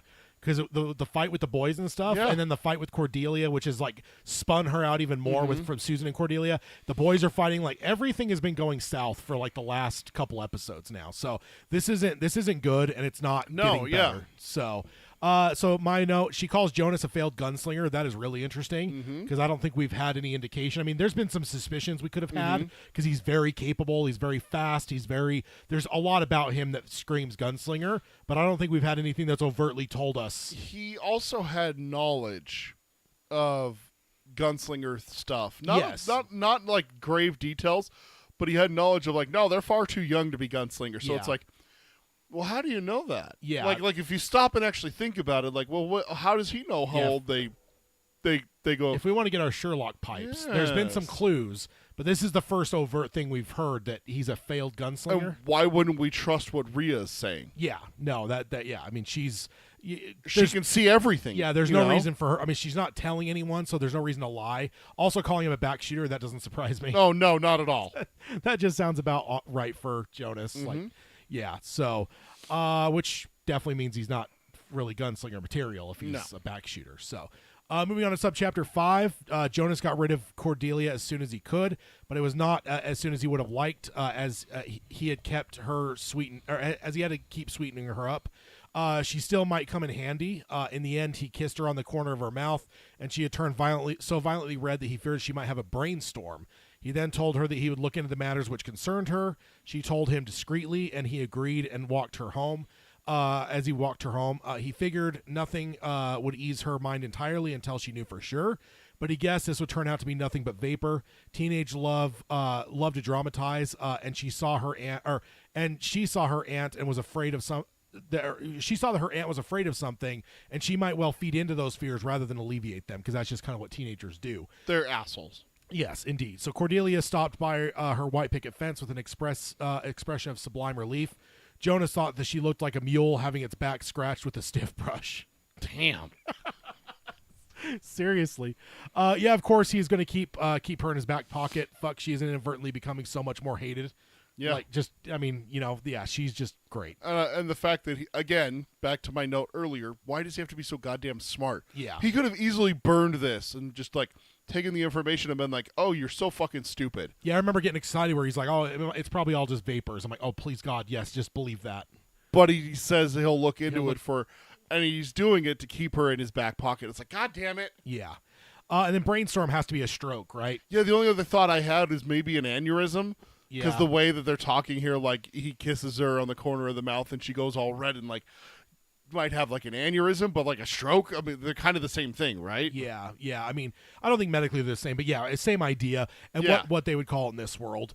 So he doesn't believe her, a small thing to be thankful for, but no matter how deep, or it's a matter of how deep is he going to investigate to see if he could find anything, because it sounds like he's kind of trying to like play it off. Oh, she's just a teenager. It's probably, and then in his mind, it's all vapors. So it's like, cool, that's encouraging. But then it's like, but he's going to look into it. What is that going to unveil? Right. And so that kind of just makes us kind of like question things a little bit with what we just talked about with him being a failed gunslinger. Yeah. Like, oh, maybe that's his training, Yeah. But my note here, thank goodness that he's not taking it seriously. Yeah. Because if he took this seriously and was like, I got to stop everything and figure this out. Yeah. Oh, shit. Yeah. Again, as Latigo's men are probably on their way. Within a couple days, maybe? Yeah. I mean, for all we know. That's not good. I mean, if exactly. That not good. And then the mule comment, this man does not think very highly of her. Good Lord. I don't know anything about mules, but I've seen videos of cows and stuff where they have like automatic brushes. Yeah. And the way the cows look. So I think I know the look that he's talking about. The mules, like the showing all their teeth while looking over their shoulder. Yeah, exactly. So she said she had never thought of that, and it was likely, wasn't it? So this is kind of written weird. The idea the idea of her feeding Cordelia's fears was written like it was internal monologue for Jonas, but then here she's reacting to it. I don't know. King just wrote this really weird. Yeah. When you go and look at that, the way it's laid out, because it's like right next to like an internal thought from him, and then like more of it. There's no quotes like he's actually speaking, but then she responds to it. So it's like I don't know. It's very, Maybe they're both thinking the same thing. yeah, very, very, very weirdly written. I don't know. It seems like internal monologue, but then it's acting like it was spoken. So, I don't know. I don't know the best way to that confused me a little bit. The more I was looking at it, the more I got confused. So I even started to wonder if the Kindle was messed up or something. But every time I thought that, I pulled out my hard copy, though it always matches. Yeah, so, you're like, wait, gotta double check. Yeah. Hello, Albie. Welcome. And may you have twice the number as well. So he said likely enough, but he would check it out most carefully. Better safe than sorry. He kissed the corner of her mouth again and told her not a word to the fellows at Seafront, not a hint. She thanked him and hugged him before hurrying in. She said maybe she would sleep soundly tonight, and he thought that she might, but he wondered if he would. Uh-oh. That's not good. He went towards Hookie's stable and saw a bunch of kids that were yelling that they were coffin hunters. I also didn't keep it and put it in my notes here, but they do have a dog tail, which disgusts him. So at least he's got some decency. Yeah. And they were yelling they were coffin hunters just like him. He drew his pistol and aimed it at them and told them to go on before he shot them and gave their father something to celebrate. Damn. Yeah, damn. Jesus Christ, dude. They ran away howling. Jonas wondered what he was doing drawing on a bunch of kids, and he thought he was being upset and worried. He didn't care if Roland fucked Susan in the town square at the high noon on the Reaping Day Fair Day, but what upset him is the idea that Dearborn may have fooled him about other things in light of this. He thinks that the boy had crept up on him once before, and he vowed that it would never happen again. But if he had been fucking the girl, it had happened again. If the boy had the impertinence to begin an affair with the mayor's Gillian waiting, and had the slyness to get away with it, what does that do to his image of the in-world boys? Clay had said that they had made fools of them once, and he didn't want it to happen again.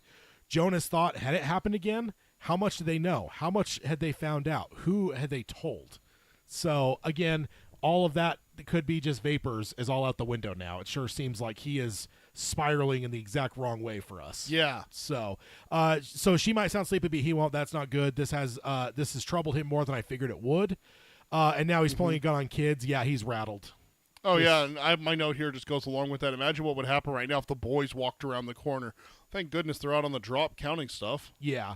I don't know. If they would have seen that, they may have at least got the idea that something was up. Dude, right? I honestly wouldn't surprise me right now if Jonas had just drawn on them and just blasted all three of them and then made it his apologies afterwards and dealt with the mess. Yeah. Because right here with the way that he's thinking, this is a scary thought here, is that we were initially like breathing a sigh of relief that, oh, good, he's not taking her too seriously. But now he's like, well, wait a minute.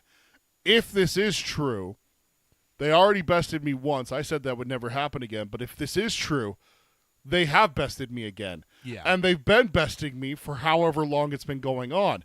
How fucking stupid am I? Yeah. Besides that, if they're able to get away with that without me knowing, What else? what else are they doing without me knowing? And so it's just like, This is a domino effect in the worst possible way. Shit. Yeah, this is the worst possible outcome for all this, I think. So we have been given the thought that since the showdown at the Traveler's Rest, both sides are just kind of laid back waiting for something to happen. Is this going to be that something? It is clearly spiraling his mind, including wondering what the boys know, how much they found out, and who they told. I wonder if the calm that has basically held since the showdown at the Traveler's Rest is about to break. It's not super close to the end of the book. I remember the first time kind of thinking that, but then I looked at my book in my hand and I'm like, I'm a little beyond the halfway point, but there's still a lot of pages. So Yeah. I don't know that this is coming to a head right now, but it sure seems like we're barreling towards, this doesn't feel like we still got 200-300 pages Yeah. before we get to this blowing up. This feels like it's about to blow. That's the way it feels. So well, one of the things also to remember is that maybe we don't experience it as much because, we've read this before. But our first time through, we got to remember, this is a story. At any point, this story could come to an end. Could end. It's and true. they could pick up back on the freeway in Topeka, Kansas. Now- So you're right. At any point, this story could come to a head. It doesn't mean that it's going to happen at the end of the book. Yeah. It could happen 300 pages before that. And then we're dealing with the ramifications of Roland having told his contact the story. Yeah. So I've never thought about that dynamic before, is that realistically, you don't know when this is coming to a head. Yeah. King is telling us Reap Day. King's pulled the rug out from under us before. Yeah. Hard. Yeah. Like choke slammed us, after pulling the rug out at the Yeah. same time. So this very well could be like the beginning of the end. Yeah. Like the next subchapter what could begin with Jonas locking up the boys or killing them or something. And that's what it kind of feels like, and that's what shocked me. Yeah. Because I remember, and I will say, I spoiled myself a tiny bit because I was very angry at this book the first That's time I right, read it. you did. So I thumbed my way through to figure out how much of this was the story. So I was more aware, maybe, but still, I knew there was enough pages where Yeah. it's like, this can't be coming to a head right now. Like, See, this and like is I wild. knew too, because I knew you had told me my first time reading it how much this book aggravated you, and for me to be on my guard that the majority of this book is a flashback. Yeah. And so I kind of knew that going in, like, okay, well, if the flashback is the majority of the book, it's not going to end, 300 pages early. But for people who don't know that, Yeah. this very well could be like, oh my god, like next chapter, like Roland and them are dead. Yeah, this is boiling. This is a boiling point for sure. So Hooky greeted Jonas, grinning too widely, and offered Jonas some graff. And Jonas curtly answered that he only wanted his horse and for him to stop quacking. Hooky agreed and hurried off with one nervous grinning glance backwards to see if he was going to be backshot. Another Backshot reference. I was about to say 2 times in one chapter here. Like Interesting. Rhea said she's calling him that, like she knows. Hooky is just suspecting that he might be a backshooter. So 10 minutes later, Jonas was headed west on the Great Road, and he felt a ridiculous but strong desire to kick the horse into a gallop and leave this foolishness behind. Thorin, the graying goat boy, Roland and Susan with their mushy teenage love, Roy and Clay with their quick hands and slow wits, Reimer with his ambition, Cordelia with her ghastly visions of them together, which I love. He calls it ghastly. He had ridden away from plenty of things before when intuition whispered, but there was to be no riding away this time. He had vowed vengeance on the brats, and he had broken many promises to others over the years, but he had never broken one to himself. There was also Farson to consider. He had never spoken to the good man himself, and in parentheses, he had never wanted to, as his reputation was being whimsically and dangerously insane. So that's a happy thought. That's a fun thing. Right. But he had met Latigo and would be who would be leading the troop of Varson's men and should be arriving any day now. So Again, time. yes, that's our ticking clock. We Right know there. with the preparations and the fact that Latigo's men Yeah. are. That's what King did, is he flipped it on its head. It's all of a sudden not Reaping Day, it's Latigo's men arriving. Yeah. So it's like, oh shit. Yeah, and the fact that reaping is so clearly on the horizon as well. Yeah. So his ill temper is not just reserved for annoying children. Very interesting. His instinct is to just flee. That would be wild because you'd assume someone like Jonas has good instincts, and he has metal as well. So it really shows how much this has shaken him. Yeah, and just like my note, Rhea called him a backshooter in previous subchapter, which is an interesting thing to call someone. Yeah. Because that establishes what kind of character Jonas really has. Yeah. So, and then again, like you already brought up, it's mentioned again in this subchapter. So Yeah. again, back-to-back subchapters calling him a backshooter. Yeah. And everything, and then his instincts are to get the fuck out. Yeah. Like just get out of Dodge and everything. But he's not doing it because Yeah. there's reasons, and he lists them. Yeah, and it says in my next note, but he promised himself is what is largely keeping him here. Yep. So is that some version of pride? Like that gives me hope as a reader that I'm cheering for these boys. Where I'm like, okay, you've got instincts, good instincts, because you're a dude that's got gray hair and you're in this world and you live.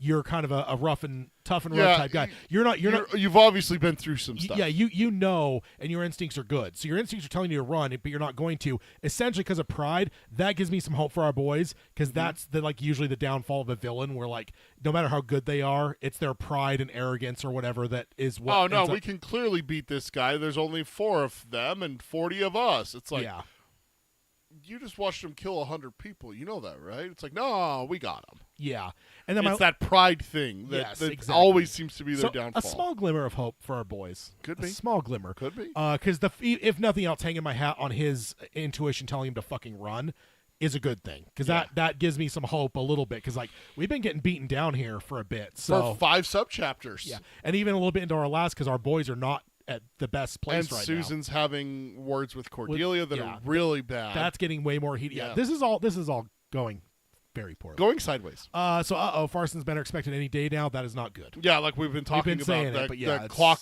ticking all of a sudden changed. But we've been like Sherlock Holmesing it, where it's like, hey, Clay and DePape are out there looking for them, so it's like they are on the way. But now we're hearing it from Jonas, where they're expected any day now. So like now it's like confirmed, like they are. Yeah, before it's kind of like, oh, they were just kind of keeping watch. They could be any day now, kind of thing. And now it's here. It's like they'll be here within a few days. Yeah, they're expected. Yeah. So Latigo had been the one who hired the Coffin Hunters and paid them cash in advance, or had paid them a cash advance, which Jonas had yet to share with the other two, and promised an even larger war spoil if the affiliation forces were wiped out in or around the Shavid Mountains. Latigo is a good-sized bug, but nowhere near the size of the bug that followed him. Besides, no large reward ever came without risk. If they delivered the horses, oxen, wagons of fresh vegetables, the tack, the oil, and the wizard's glass, all would be well. If they failed, it was likely their heads would be whacked about by Farson and his aides in their nightly polo games. That's fun. It could happen. And Jonas knew it. It probably would someday. But it would happen. But when it did happen to him, it would not be because of any smarms like Dearborn and his friends, no matter whose bloodline they came from. He thought that if the boy had been fucking the girl and kept such a secret, then maybe he was playing castles with him. If so, he wouldn't be playing long. The first time Dearborn stuck his head around his hillock, Jonas would be there to shoot him. The question was where to go first. Out to Barquet to take the long overdue look at the boys' living quarters? He could. They would be out counting barony horses on the drop. But it was not horses that was the cause, would be cause for him to lose his head. Horses were a small added attraction as far as Farson was concerned. So Jonas rode for Citgo. So, kind of a left turn there on us. Yeah, but we kind of figured that's probably the larger, force, right? We've already had enough spelled out that, like, this is oil. We're in a horse-type world, and they've got some machinery, and they know how to refine this crude oil, and they're basically going to have tanks against Roland's, side of things. Mounted cavalry. Which would be a massacre, yeah. It'd be like there's a couple early battles in World War I where it was cavalry versus set machine gun placements and everything, and it was a massacre every time. What you'd expect. Of course, Jonas got an advance and the other two don't know about it. That just fits Jonas perfectly. Also, maybe he and Cordelia are perfect for each other in that way. Oh yeah, absolutely. Cordelia kept all the money from Susan and everything, but she now doesn't even have any pretense of ever giving anything to Susan. I do think there was like the one fight where she's like, fine, it's about money here, let me go get him for you, and then she goes into her purse and she like slows down, and Susan can see her face in the mirror, and she's like, I can see how much it pains you. Keep the filthy gold. Yeah, but I do think that Jonas is probably going to pay his dudes. Now they're probably going to be making a fraction of what he is. He will pay I think there's a line in the one of the Batman games that a lot of people have missed, but I caught it over the years. It's where I think it's Penguin is like, you're in one of those rooms where it's like a Predator challenge where the guys have guns and you have to like take them down quietly. There's one guy who's on the radio with Penguin, and Penguin goes, I'll pay $100,000 to the man, or I'll pay $50,000 to the man who kills Batman and brings me his body. And he's like, very generous of you, boss. He's like, all right, listen up, guys. The Penguin's going to offer $5,000 to whoever killed. And it's like, he's going to keep all that money. That's a Jonas move right there. Yeah, sure. That's such a bad guy move. And that's what my note here is. He's being painted as such a classic Western bad guy. Yeah. He's paid $10,000. He only gives $1,000 to his henchmen. And for all those out there that are gamers, I've always pictured Jonas's Ocelot revolver from the Metal Gear Solid games. Oh, I've never played those. So yeah, that's just who, because he has like kind of the long, wiry hair, gray hair, and he shoots a revolver. Like it's like so. I've always from day one of reading this back in the early 2000s. I've always pictured Ocelot revolver as Jonas. So horses, oxen, vegetables, tack, oil, and the glass. Those are all part of the conspiracy. All those are all things part of the conspiracy. It seems like that's kind of what he's listing out. So it seems like that's kind of the laundry list. Yeah, and that's where, with how high the conspiracy go, it doesn't surprise me that everything is involved from the barony here and everything. So it just doesn't surprise me that much that it's as high as we thought because they're taking everything. Yeah. Honestly, surprised that they didn't mention fish. Yeah. Yeah, I mean, I think meat's probably easier to get than vegetables. You can get meat out on the battlefield, like hunting and stuff. But like vegetables, you need to like grow them and stuff. Like an army on Yeah. the march is going to probably be lacking in vegetables, not probably in meat. So That's fair. That a marching army would probably be able to hunt for itself, but it probably wouldn't be able to grow and gather exactly fruits and vegetables. Exactly. So that goes back to like what happened in because I'm rereading The Dark Tower now. Is the end of book 2, Eddie and Roland were starting to develop scurvy because all they had was meat. Yeah. So that's kind of what they're trying to avoid here. So of course, it makes sense that they would take vegetables and stuff like that. Yeah, indeed. So Farson's nightly polo games with severed heads. He seems like a peach. Yeah, I hope that's an exaggeration, right? That's an I- exaggeration, right, Tad? I don't know. I mean, it did say he was whimsically and dangerously insane. It's true. So, It did. and it also says nightly Yeah. polo games. So Wait, now, we're short a couple heads. Hey, Bob, Jim, come here. It's like, so now Jonas knows they're playing castles, or at least suspects it, because we've kind of known that that's been the game. Roland's known that's been the game, but Jonas has basically been unaware. So again, almost any advantage our boys have Shit. are fucking gone. Because I Yep. guess earlier I said that our boys had no advantages left. I guess that was the only advantage, is they were the only ones that truly knew they were playing castles. Yeah. So, and he is going to Citgo. Fuck, I hope there's no evidence of them being there at this point, because they've been there multiple times now. So that's not good. yeah, exactly. So subchapter 6 is him at Citgo. Like, no hesitation. We're going right there. So first he checked the tankers. They were where they should be, all lined up with new wheels ready to roll. Jonas couldn't see any tampering with them at all. Next he climbed the hill and walked beside the pipeline, pausing more and more frequently to rest because his bad leg was paining him severely. He studied the gate and frowned at the smudges on the top rung. He thought maybe someone had climbed over instead of risking opening it and having it fall off its hinges. He spent the next hour just strolling around the derricks, paying particularly close attention to the working ones. Damn it, Tad.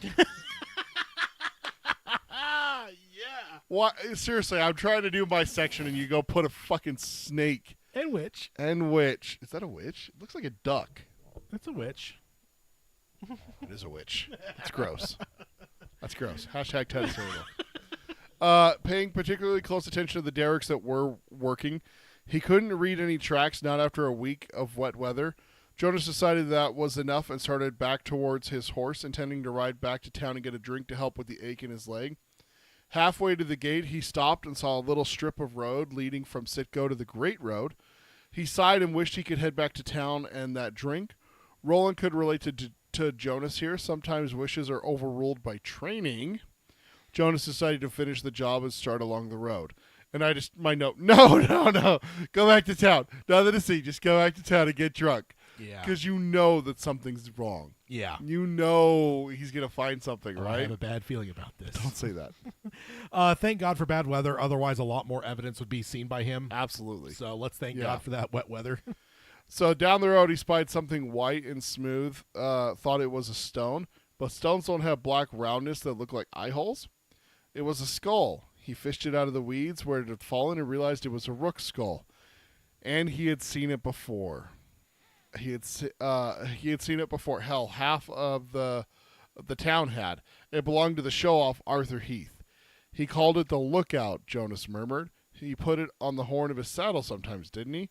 Sometimes even wore it around his neck like a pendant. Jonas turned the skull over and something rattled inside. He tilted it and a fragment of gold chain fell out. Hey, the Lookout. Tad's got a Lookout shirt on. Got my wizard and glass shirt on, which has the Lookout Yeah. featured heavily. A fragment of gold chain fell out. They had been here. Jonas's face remained calm, and he thought about how only yesterday he would have scoffed at the idea of the boys had been out here. He tells the Lookout that when he finishes with them, that their eye sockets will be as empty as his.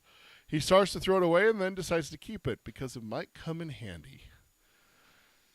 And I just put, I don't think anything could be worse than anyone finding out about Roland and Susan. I was wrong. The sense of dread that floods me here is so much worse than like Cordelia suspecting Roland and Susan and everything. The fact that he found the Lookout, he knows that they were at Citgo. Yeah. He knows that what they know Yeah. about them. Or at least can suspect what they suspect, right? Exactly. Well, he could have a worst case scenario that they know exactly what we're going to do with these oil tankers. They know exactly what they're for, and he can plan which accordingly. is the way he's going to go, right? Of course. He's not going to He's underestimate Jonas. them. Yeah, he's not going to underestimate them. Well, he was just saying in the last subchapter about how they couldn't have possibly got another one over on me, could they? Yeah. Oh, they have. Yeah. Oh, well, let's rectify that, and I'm never dropping my guard again. But even the showdown of the Traveler's Rest, I think that was the last time they could have ever truly got one over on him, because he completely underestimated him before that. It's like, oh, these are just dumb. Yep. These are just dumb kids that were hell raising, and now they're paying their punishment. Like, yeah, that's how he viewed them. And after the showdown of the Traveler's Rest, though, it's like, no, he knows there's more to them. Yeah. So So I don't think that if there's a pantheon of things that the Rook Skull might mean, if there's doesn't really mean much. Maybe he was just out here running laps. To they know everything. He's going to that. He's absolutely on that side. Yeah, there's no way he's not. No. He's just because again, he's not even going to be like a couple steps back from that end. He's going to be all the way. Yeah, maybe even farther. Oh my God, they're calling in reinforcements. He's going to do like worst case scenarios because this is serious. Which was in my section, right? He said, "What do they know? How much do they know? Who have they told?" Like those are the things that went through his mind. Where it's like, and so and again, because it's what you got back, what you were saying earlier. It's the Gus Fring thing. Why does he have to be so fucking good? Right? Because it's the fact that he's good at what he does is why he's going to overestimate everything. Now. Exactly. He's going to take everything at the worst possible thing it could be. So. Yep. So this is really bad. I guess Cuthbert was right. The missing lookout was an ill omen. It sure was. I need to get a lookout skull. I need to get one. That'd be fun. They sell. I think there's some on Etsy or something that someone makes that you could buy. Like 3D printed ones. Something, yeah. So I need to get one. So subchapter 7. Coral Thorin walked down the street toward the Traveler's Rest, her head thumping and her heart sour in her chest. She had been up for an hour, but the hangover was miserable. She was drinking too much, and she knew it. But she only drank a few in public and kept the rest private, and no one suspected, because that is what every drunk thinks. The town was full of idiots, and the entire Horsemen's Association and half the large landowners around here were traitors. She whispered "fuck the affiliation" to herself and said, "Better a bird in the hand." But did she or any of them actually have a bird in the hand? Would Farson keep his promises? Coral had her doubts. Despots had a way of forgetting about their promises, and birds in the hand had a way of pecking your fingers and shitting in your hand and flying away. But she had made her bed and took comfort that no matter what, people would want to drink, gamble, and rut, no matter who they paid taxes to. So man, Coral has quite the cynical and pessimistic view of things. Yeah, we haven't seen a lot from Coral. No, we early on, and I think the welcome dinner, one of the boys talks to her. We've seen her in the periphery, especially she's at also the Traveler's been mentioned Rest. here or there. Yeah, and I think we've got some stuff illuminated about her by people talking to her about her, whatever. But this is the first time we've really gotten to look at her, and my God, yeah, her attitude is something else. Also, all of the Horsemen's Association are traitors. We certainly know the conspiracy is pretty broad, but everyone around Susan's dad before his death are all traitors.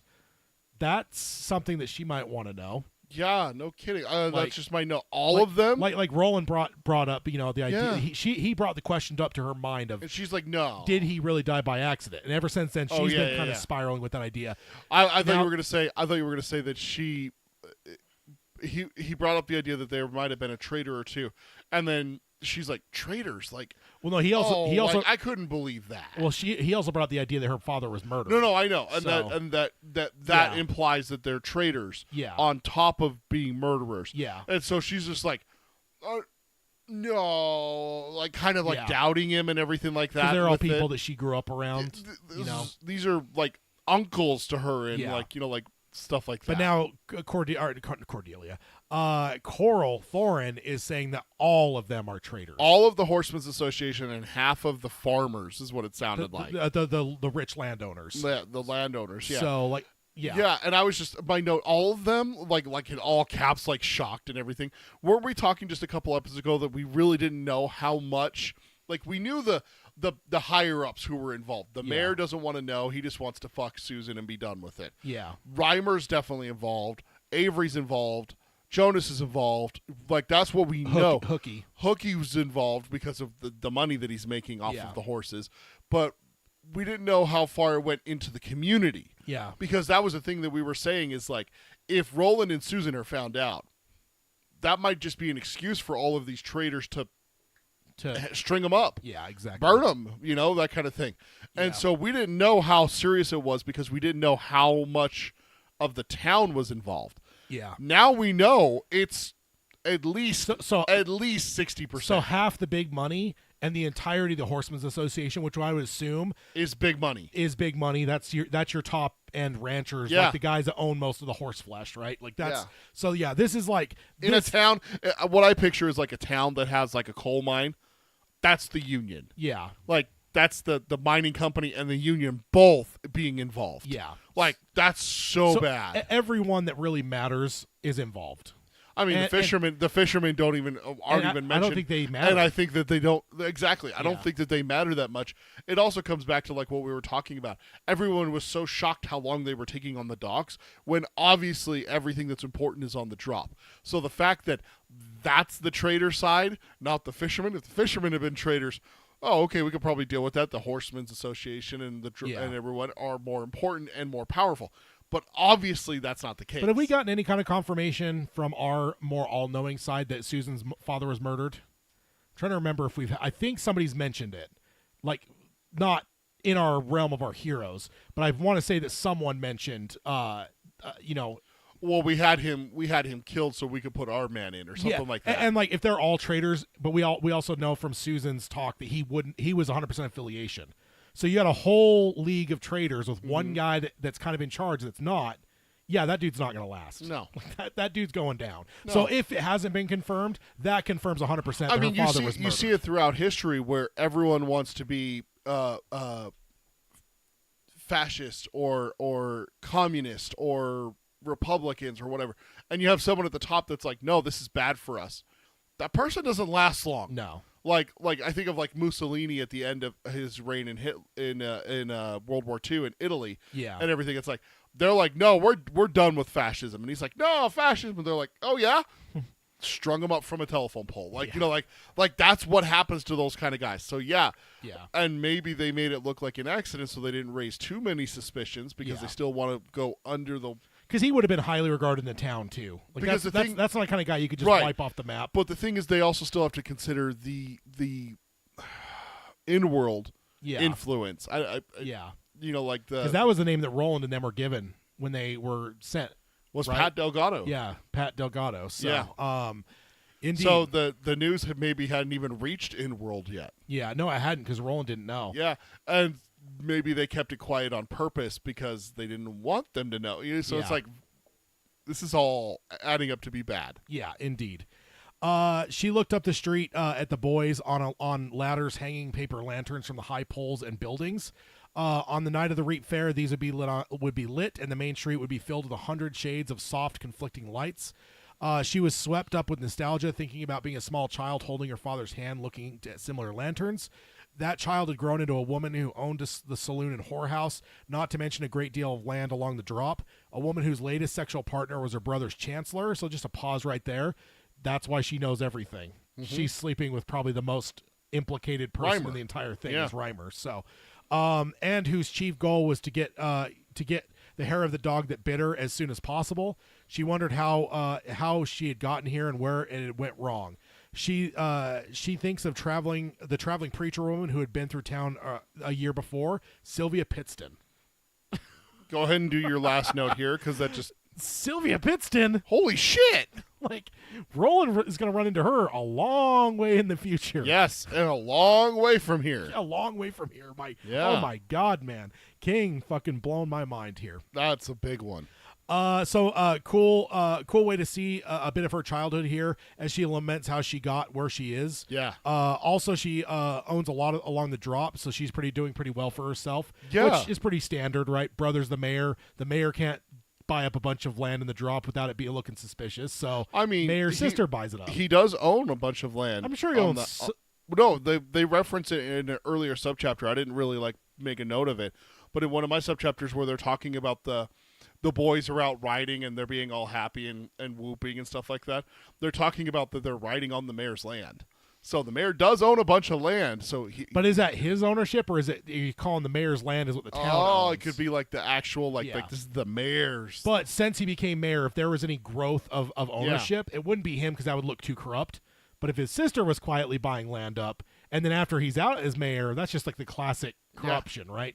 Family gets rich, and then afterwards, like the money gets shared amongst the... All of a sudden, you're like, well, this person came out of Parliament. All of a sudden, he owns every bar in London. It's like, well, wait a minute.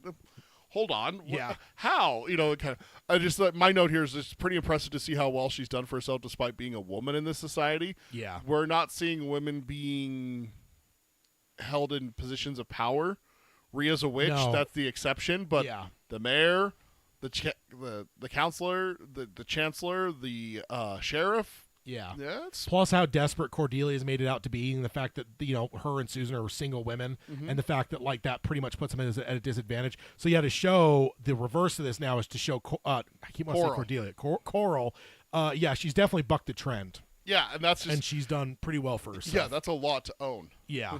Also, sleeping with Reimer, again, that's pretty a shocking thing to find out. Yeah. But also would show why she knows everything, like she knows every Horseman's Association person's a traitor. Because you may ask yourself, like, how did she know that? Oh, she's sleeping with Reimer. Well, it also makes me wonder if maybe she's involved. She very well could be. Yeah. Being the mayor's sister. What if it is Jonas, Reimer, Mayor Thorin, and Coral, but they just haven't mentioned Coral because, again, she's a woman. Yeah. Yeah. So Shimi was outside tending this to the silk flowers. He waved to her and greeted her. She waved back and answered something. He was a good lad.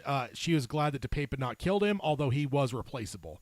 The bar was empty, but it was well lit and clean. Petty the Trotter was at the bar. Coral knew that her whoring days were over and she wanted to transition to bartending, but what she didn't seem to get was that Stanley was 15 years younger and in much better health, and he would be pouring drinks long after Petty was rotting instead of trotting, it says in parentheses. Oh, God. In a pauper's grave. Petty greeted Coral and put out a shot of whiskey, and Coral wondered if they all knew then. She said that she didn't want it. Why would she? The sun isn't even down. She then told her to pour it back into the bottle and get out of here. Who was she serving this early? Ghosts? She also told Sheb to leave as well. She saw some men playing cards in the corner and Reynolds watching them. She wiped up some spilled whiskey off the bar and sucked it off her hand. She did it again. She grabbed the bottle, but before she could do anything, Musty leaped on to the bar, hissing at her. Coral shrieked and dropped the bottle. It fell between her feet, and by some miracle it didn't break. The men were playing cards, jumped up, and Reynolds had drawn his gun. She waved them off and told them everything was okay. So, good old Musty. I feel bad for Petty. What a sad life that is. Dude, my note here, how good is King for showing us a glimpse into her life of such a small character, but it's just like, God damn, in that 3 sentences, he makes us feel for her more than I have for some other characters that he's been talking about for chapters. Yeah, indeed. I can also speak from experience about whiskey bottles. They are quite robust. There was one point that me and Hayden went out to Wendover, and we bought a bottle of whiskey. We were in the room, and it got put poorly on the side of a table, and it fell off, and it pile drived in the ground. The bottle survived, but the plastic cap broke. So we're sitting there with this fifth of whiskey going, well, I guess we got to drink the whole thing. We got to drink the whole thing. Because there's no cap to put on it. How are you going to drive home with it? So Not that you would drive across state lines with alcohol. Yeah, that'd be bootlegging in Utah. Exactly. That's not allowed. I would never do that. Exactly. But but I will say there's been a number of times I've seen whiskey bottles dropped, and they do not fucking break. They are brutally strong. So so going on here, Musty hissed at her again. Coral bent down and picked up the bottle that it was still a quarter full and drank straight from the bottle, not caring who saw at this point. Musty hissed again and was wearing a red collar that looked baleful rather than jaunty. Beneath it was a scrap of white paper. A voice asked if Coral wanted to shoot it, and if he did, it would be nothing but claws. It was Jonas, who had entered just as the excitement was going down. Coral said no, the old bitch would turn them all into locusts or something similar if he killed her familiar. She said, he asked who. She said Rhea, and Jonas said, oh, the witch, not the bitch. And Coral said that it was both. Jonas pet the cat, and it not only allowed it, but arched its back into the pet. But he only petted it once because the fur was unpleasant and damp feeling. Oh. I don't have a note for it. How do you think Musty got damp? We're not talking about it. Moving on. I need a moving on button. Moving on. Oh, Jonas asked for the bottle and said that his leg hurt like the devil's sick of sin. She said that his leg or her head, it was on the house. He raised his eyebrows, or his eyebrow, and she said, "Count your blessings." She grabbed the paper from Musty's collar. Musty hissed, but allowed her to take it. This is a lot. She opened it, and there were 5 words: "I'm dry. Send the boy." Jonas asked to see it, and she showed him. Jonas realized that he had almost forgotten about Rhea, and that would not have done. He was overwhelmed, and he felt like a cook trying to time a 9-course meal perfectly. Coral called Shimi and wondered if Jonas would be interested in the mayor's sister. Shimi came in, chipper as always, and she looked at the sky. Coral looked at the sky and calculated. Not tonight, not even for Rhea would she send the boy up the mountain this close to dark.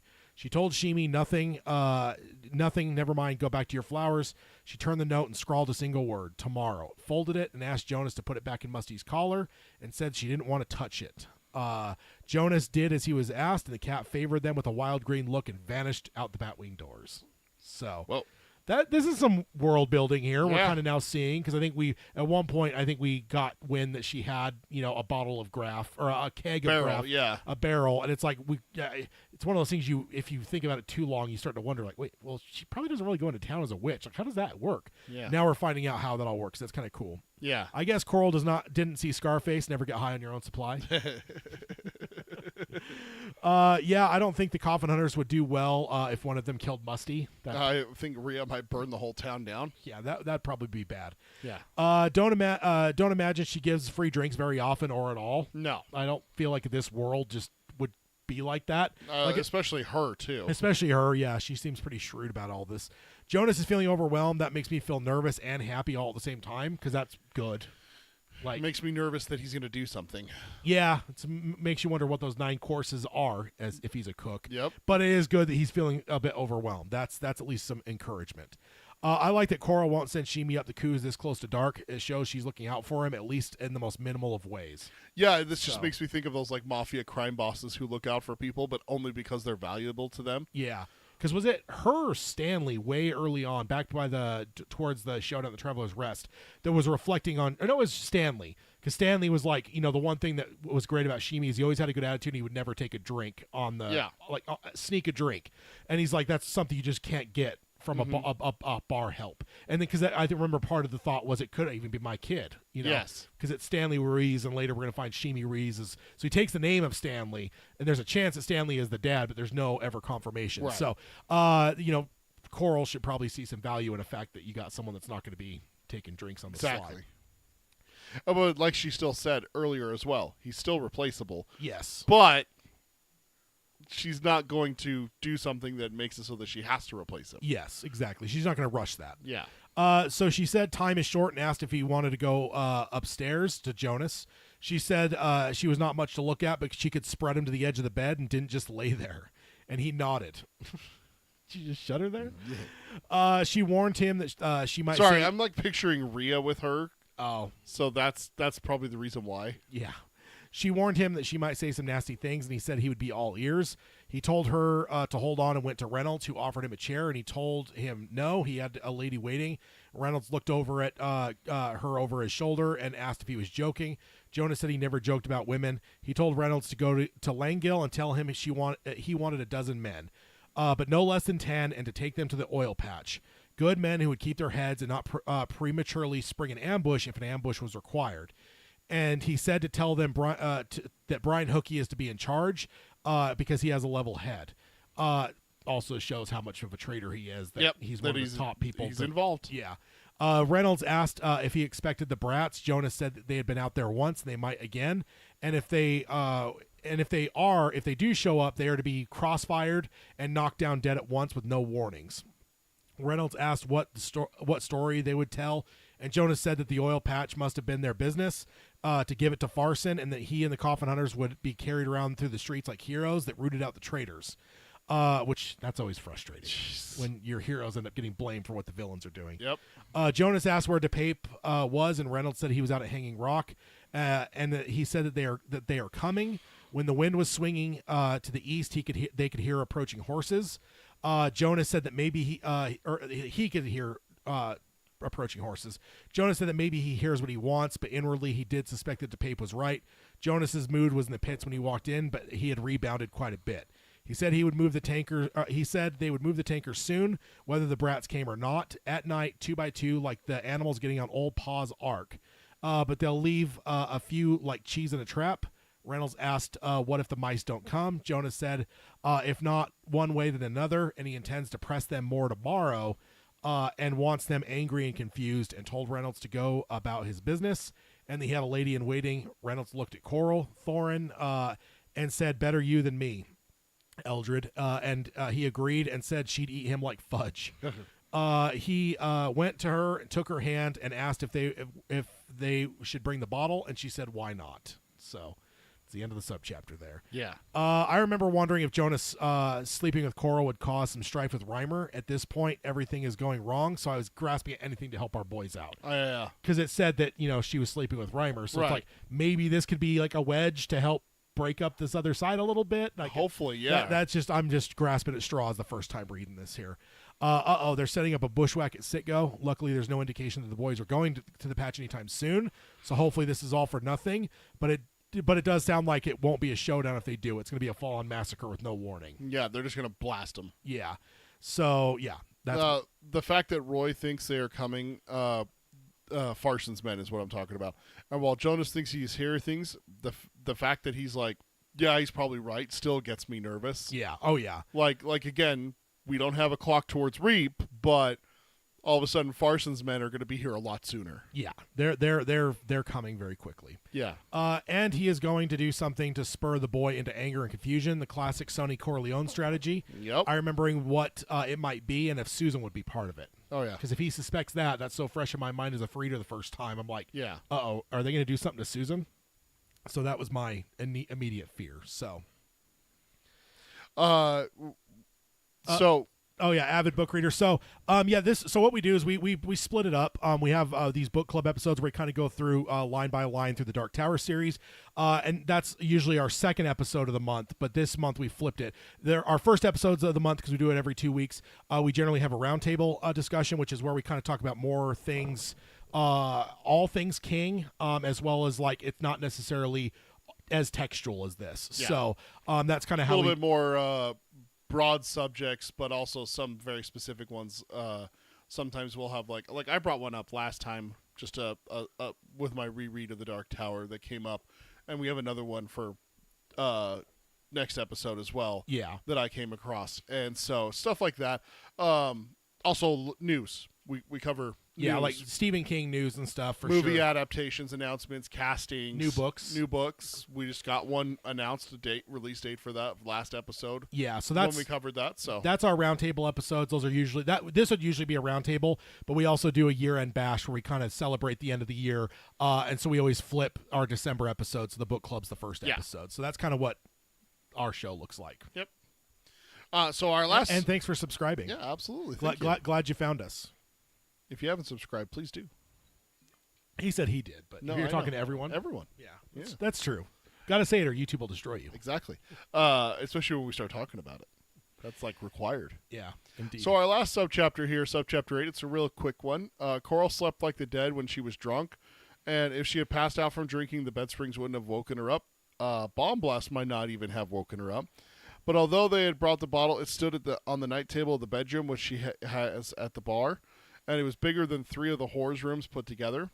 The level of whiskey had not changed. She felt sore all over from what she and Jonas had done, but her head was clear. Sex was good for that. Jonas was at the window pulling on his pants. His bare back was covered in crisscross scars.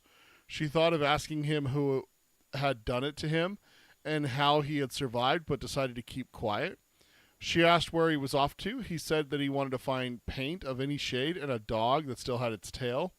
Then after that, she probably doesn't want to know. She said very well and pulled the covers up to her chin. She felt like she could sleep for a week. Jonas yanked on his boots and was buckling his gun belt as he walked over to the door. There he stopped and turned back and said that he had never had better. Coral smiled and said, No, Cully, nor I. And just my note here, this on top of everything else that we've covered in this chapter, this just can't be good that these two are together now. Yeah, no. Like, I don't know why, but I get like this overwhelming sense of dread of just like, shit. Yeah. Like why? Why now? You know? Also- like, if they had been together the entire time, that would be one thing. But the fact that they're coming together now, I don't know why, but it spells doom for me. Yeah, for sure. Also, it does seem like a dog is going to be sans a tail. Another one. Another one, yeah. And the fact that he said he had to find one that still had a tail makes me think those boys have probably detailed a lot of dogs. So, Yeah. That's unfortunate. Hello, Brocky. Yeah, Mark. Heil, yeah, indeed. A lot of people showing up. This is awesome. And then, so my last note, especially in light of the previous subchapter where he said he wanted the boys angry and confused, because it sounds like whatever. I mean, that's the obvious thing you put together is, he wants them angry and confused. Yeah. So yeah, that's not good. No. Not good at all. No, it's not. Yeah, but that is it for our the actual text. So we are going to now go over. I always forget where my button's at. Let me make sure I got my right slide up here. Warning, spoilers ahead. Warning, spoilers ahead. Warning, spoilers ahead. So now we're moving into the spoiler section. Anything if you have not finished the primary books of the Dark Terror series, and in this case, it's more about this book. This is the spoiler section where we're gonna have some discussions here that aren't necessarily to this spot or before. So I guess I have two of them. Or I guess one is not really. I could have even done this other one before. Real fast. Welcome, James. Heil. Oh, Thanks. yeah. Heil, James. Another one. So now that we're at the end of this this section, I did some math. We are 58% of the way through the book. Yay. But I decided to go. Yeah, you have to do, just to explain for everyone who hasn't been here for a spoiler section before. Stephen King's Dark Tower books have this annoying thing where they have a section of the next book at the end. So when you're on the Kindle version, it says you have 50% left. You have to go at the end and take out that 4% that is that the next book. Yeah. And everything. So we got 58% of this book left, but I decided to do one step further. Okay. I went and found the end of this flashback story. Because we were talking about that, like how far into when does the flashback end? Yeah, so we are currently 63% of the way through the flashback. Oh, so okay. it is a few percentages ahead of the whole book. So okay. That's where we're at in terms of percentages. I do kind of find that nerdy and fun because it does really feel like we're going a lot quicker. For the fact that I still feel like we're right about the halfway point. Yeah. We're a little over it now, almost 10% now, but still, it just still feels like we got a lot of ways to go. So the fact that some of this shit's coming to a head, like I'm like, why is this like? I mean, I know this is my favorite book, but it's like, damn, it feels like some of these pieces feel they're too far down the board than they should be with where we're at. So this surprised me. But the only thing I wanted to point out in the spoiler section, so we find out in this section that during the Reap celebration, the town folks burn their stuffy guys, but also we get the hints that a living person might not be out of the question, as Jonas talks about throwing the three boys and burning them as stuffy guys as well. So all of that is not good, of course, and it's very ominous. But of course, in the spoiler section, we can say that I think that King is setting us some. Oh, he's totally setting up Tree. Some breadcrumbs for how this story is going to end. Oh, so, yeah. And absolutely setting it up. As us that we've read it, I mean, we obviously, and some of the listeners have probably read it before. Others might be listening through for the first time. Well, they shouldn't be at this point. If you're listening at this point, you're on a reread. You were warned.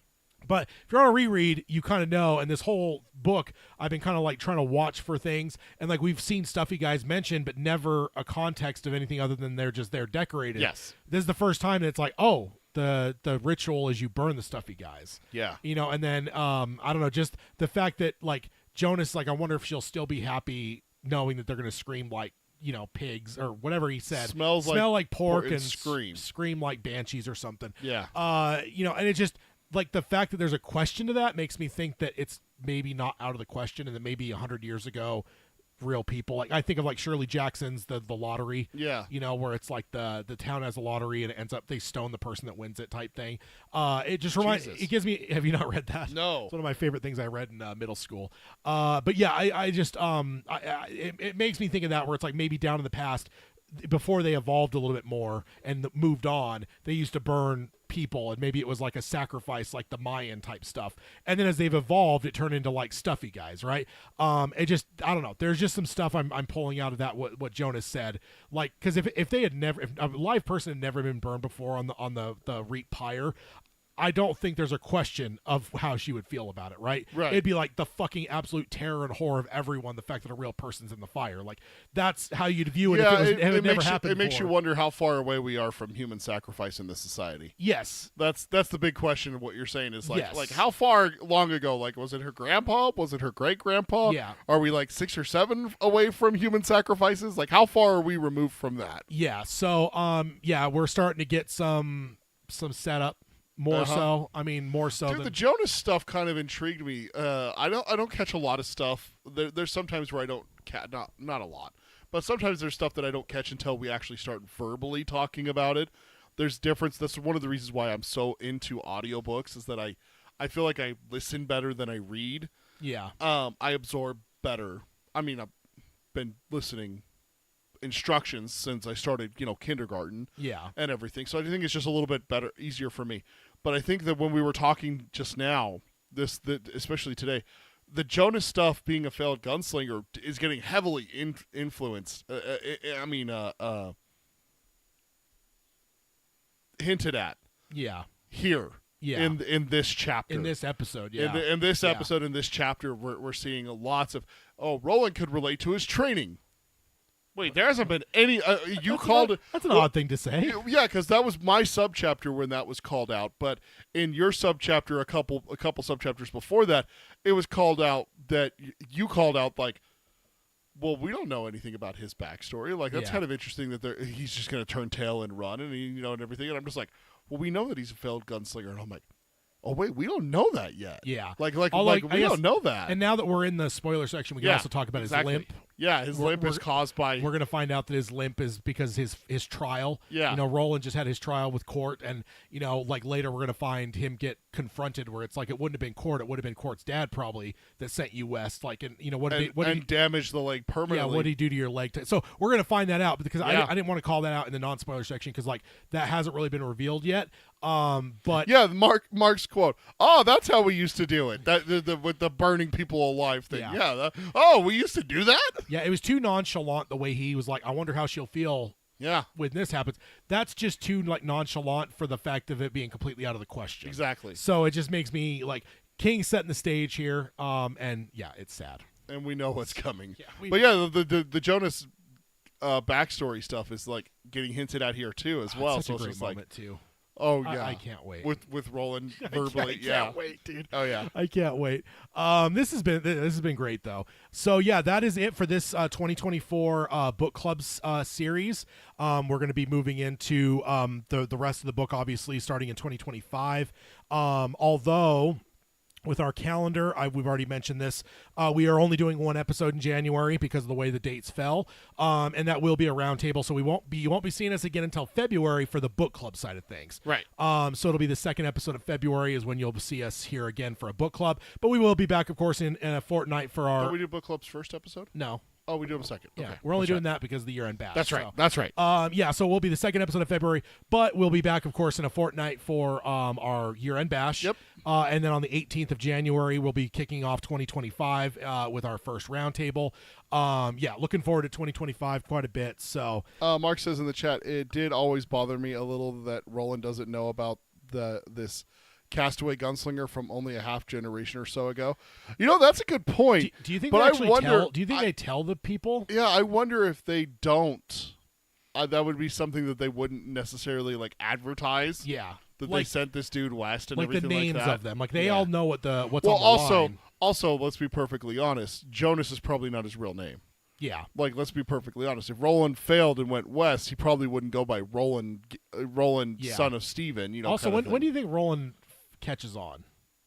We know when he calls it out. We know when he calls it out. I got a feeling Traveler's Rest is when he knows. Yeah. Like, seeing Jonas's reaction afterwards is probably all he needs to know. Like, that guy's been trained as a gunslinger. Yeah. Albie says depends on how many dudes get sent west. That I think that is an interesting question too. Of like, what if it is only a few? Yeah, what's the percentage? What's the passing percentage of this thing? So, I mean, we are talking about children, and we're talking about them waiting until they're around 18 is what they say. Because isn't that what the youngest ever was 16? Yeah, it was Steven.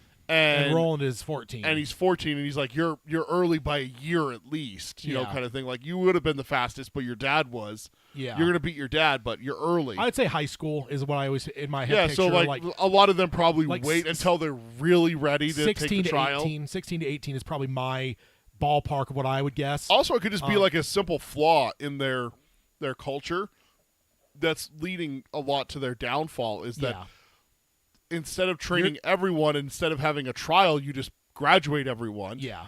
Instead of sending someone west, you need all the soldiers you can get, kind of thing. Yeah, all exactly. the gunslingers.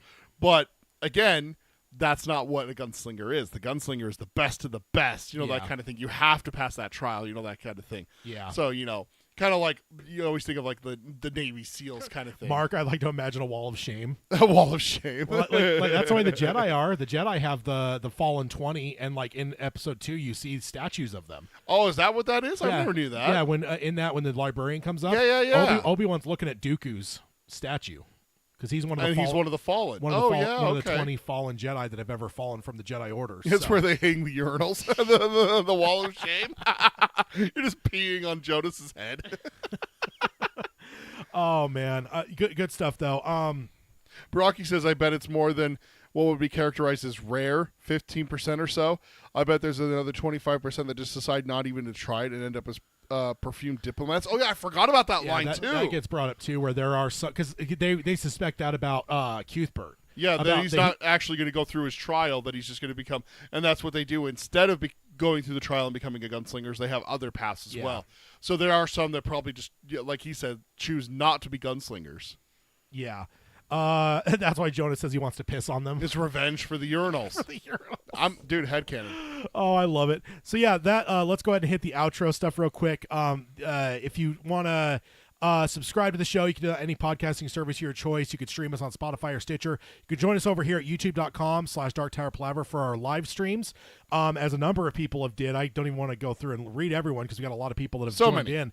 But everyone that joined us live, part of the conversation, we absolutely love it. It's one of my favorite things we've done for the show is started doing it live on YouTube, because having you guys here live talking with us is one of my absolute favorite things.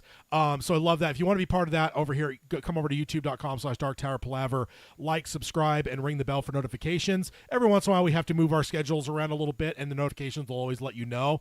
And I always try to have episodes prepped in advance, so you can kind of go into our YouTube channel and see when future live streams. I think I have it through the end of the year, which means that we've only got one left on the calendar, but I will probably go and get probably the first couple months done here in the next couple weeks. Yeah, the notifications on YouTube are also nice because Tad sometimes forgets the social media stuff. Yeah, it's true. I still do forget sometimes. And then if you want to support the show, you can find us over at patreon.com/darktowerpalaver. We do have a new hangout for December that just got posted, as well as you get access to our Discord server where you can tell Peter about Musty being damp. And Ermot in the Fertile Crest. In the damp crevice. Anyways, if you want to reach out to the show, you can email us at show@darktowerpalaver.com. I swear to God, if anyone emails about Ermot, I'm going to riot. You can also find us on Threads or Instagram under the same username. It's Dark Tower Palaver, all one word, no spaces. And then check out our Blue Sky account as well. We're over there. It's at darktowerpalaver.bsky.social. And then we have our Twitter. It's at darktowerpod. That's at darktowerpod. And then our Facebook is facebook.com/darktowerpalaver. And then go pick up your hashtag Tad is Terrible merchandise at tpublic.com/user/darktowerpalaver. I'm going to figure out the URL for the hashtag Tad is Terrible and not mention the other one. I also have to say one of my favorites is Robin Hood. Hiss! Quit hissing in my ear. What does Rhea tell Ermot to stop hissing in? Let's just leave that one to Peter here on our way out. Let's, defile Disney a little bit, because I know Peter grew up on Disney. So, good stuff. But yeah, we will sign off for this episode, as we always do, by saying long days and pleasant nights. Long days and pleasant nights, folks. Boy. All right, everyone. Thank y'all for joining us here. Disgusting. Thanks Thanks for joining us live. Disgusting. In the You're not going to talk. You're just going to listen to Goro. Disgusting. May you have twice the number of Baraki. Yeah, thank y'all for joining us. It's awesome. Love having y'all part of the show, as I said before. Yeah, it's just great, and we'll be back in a fortnight for the year-end bash.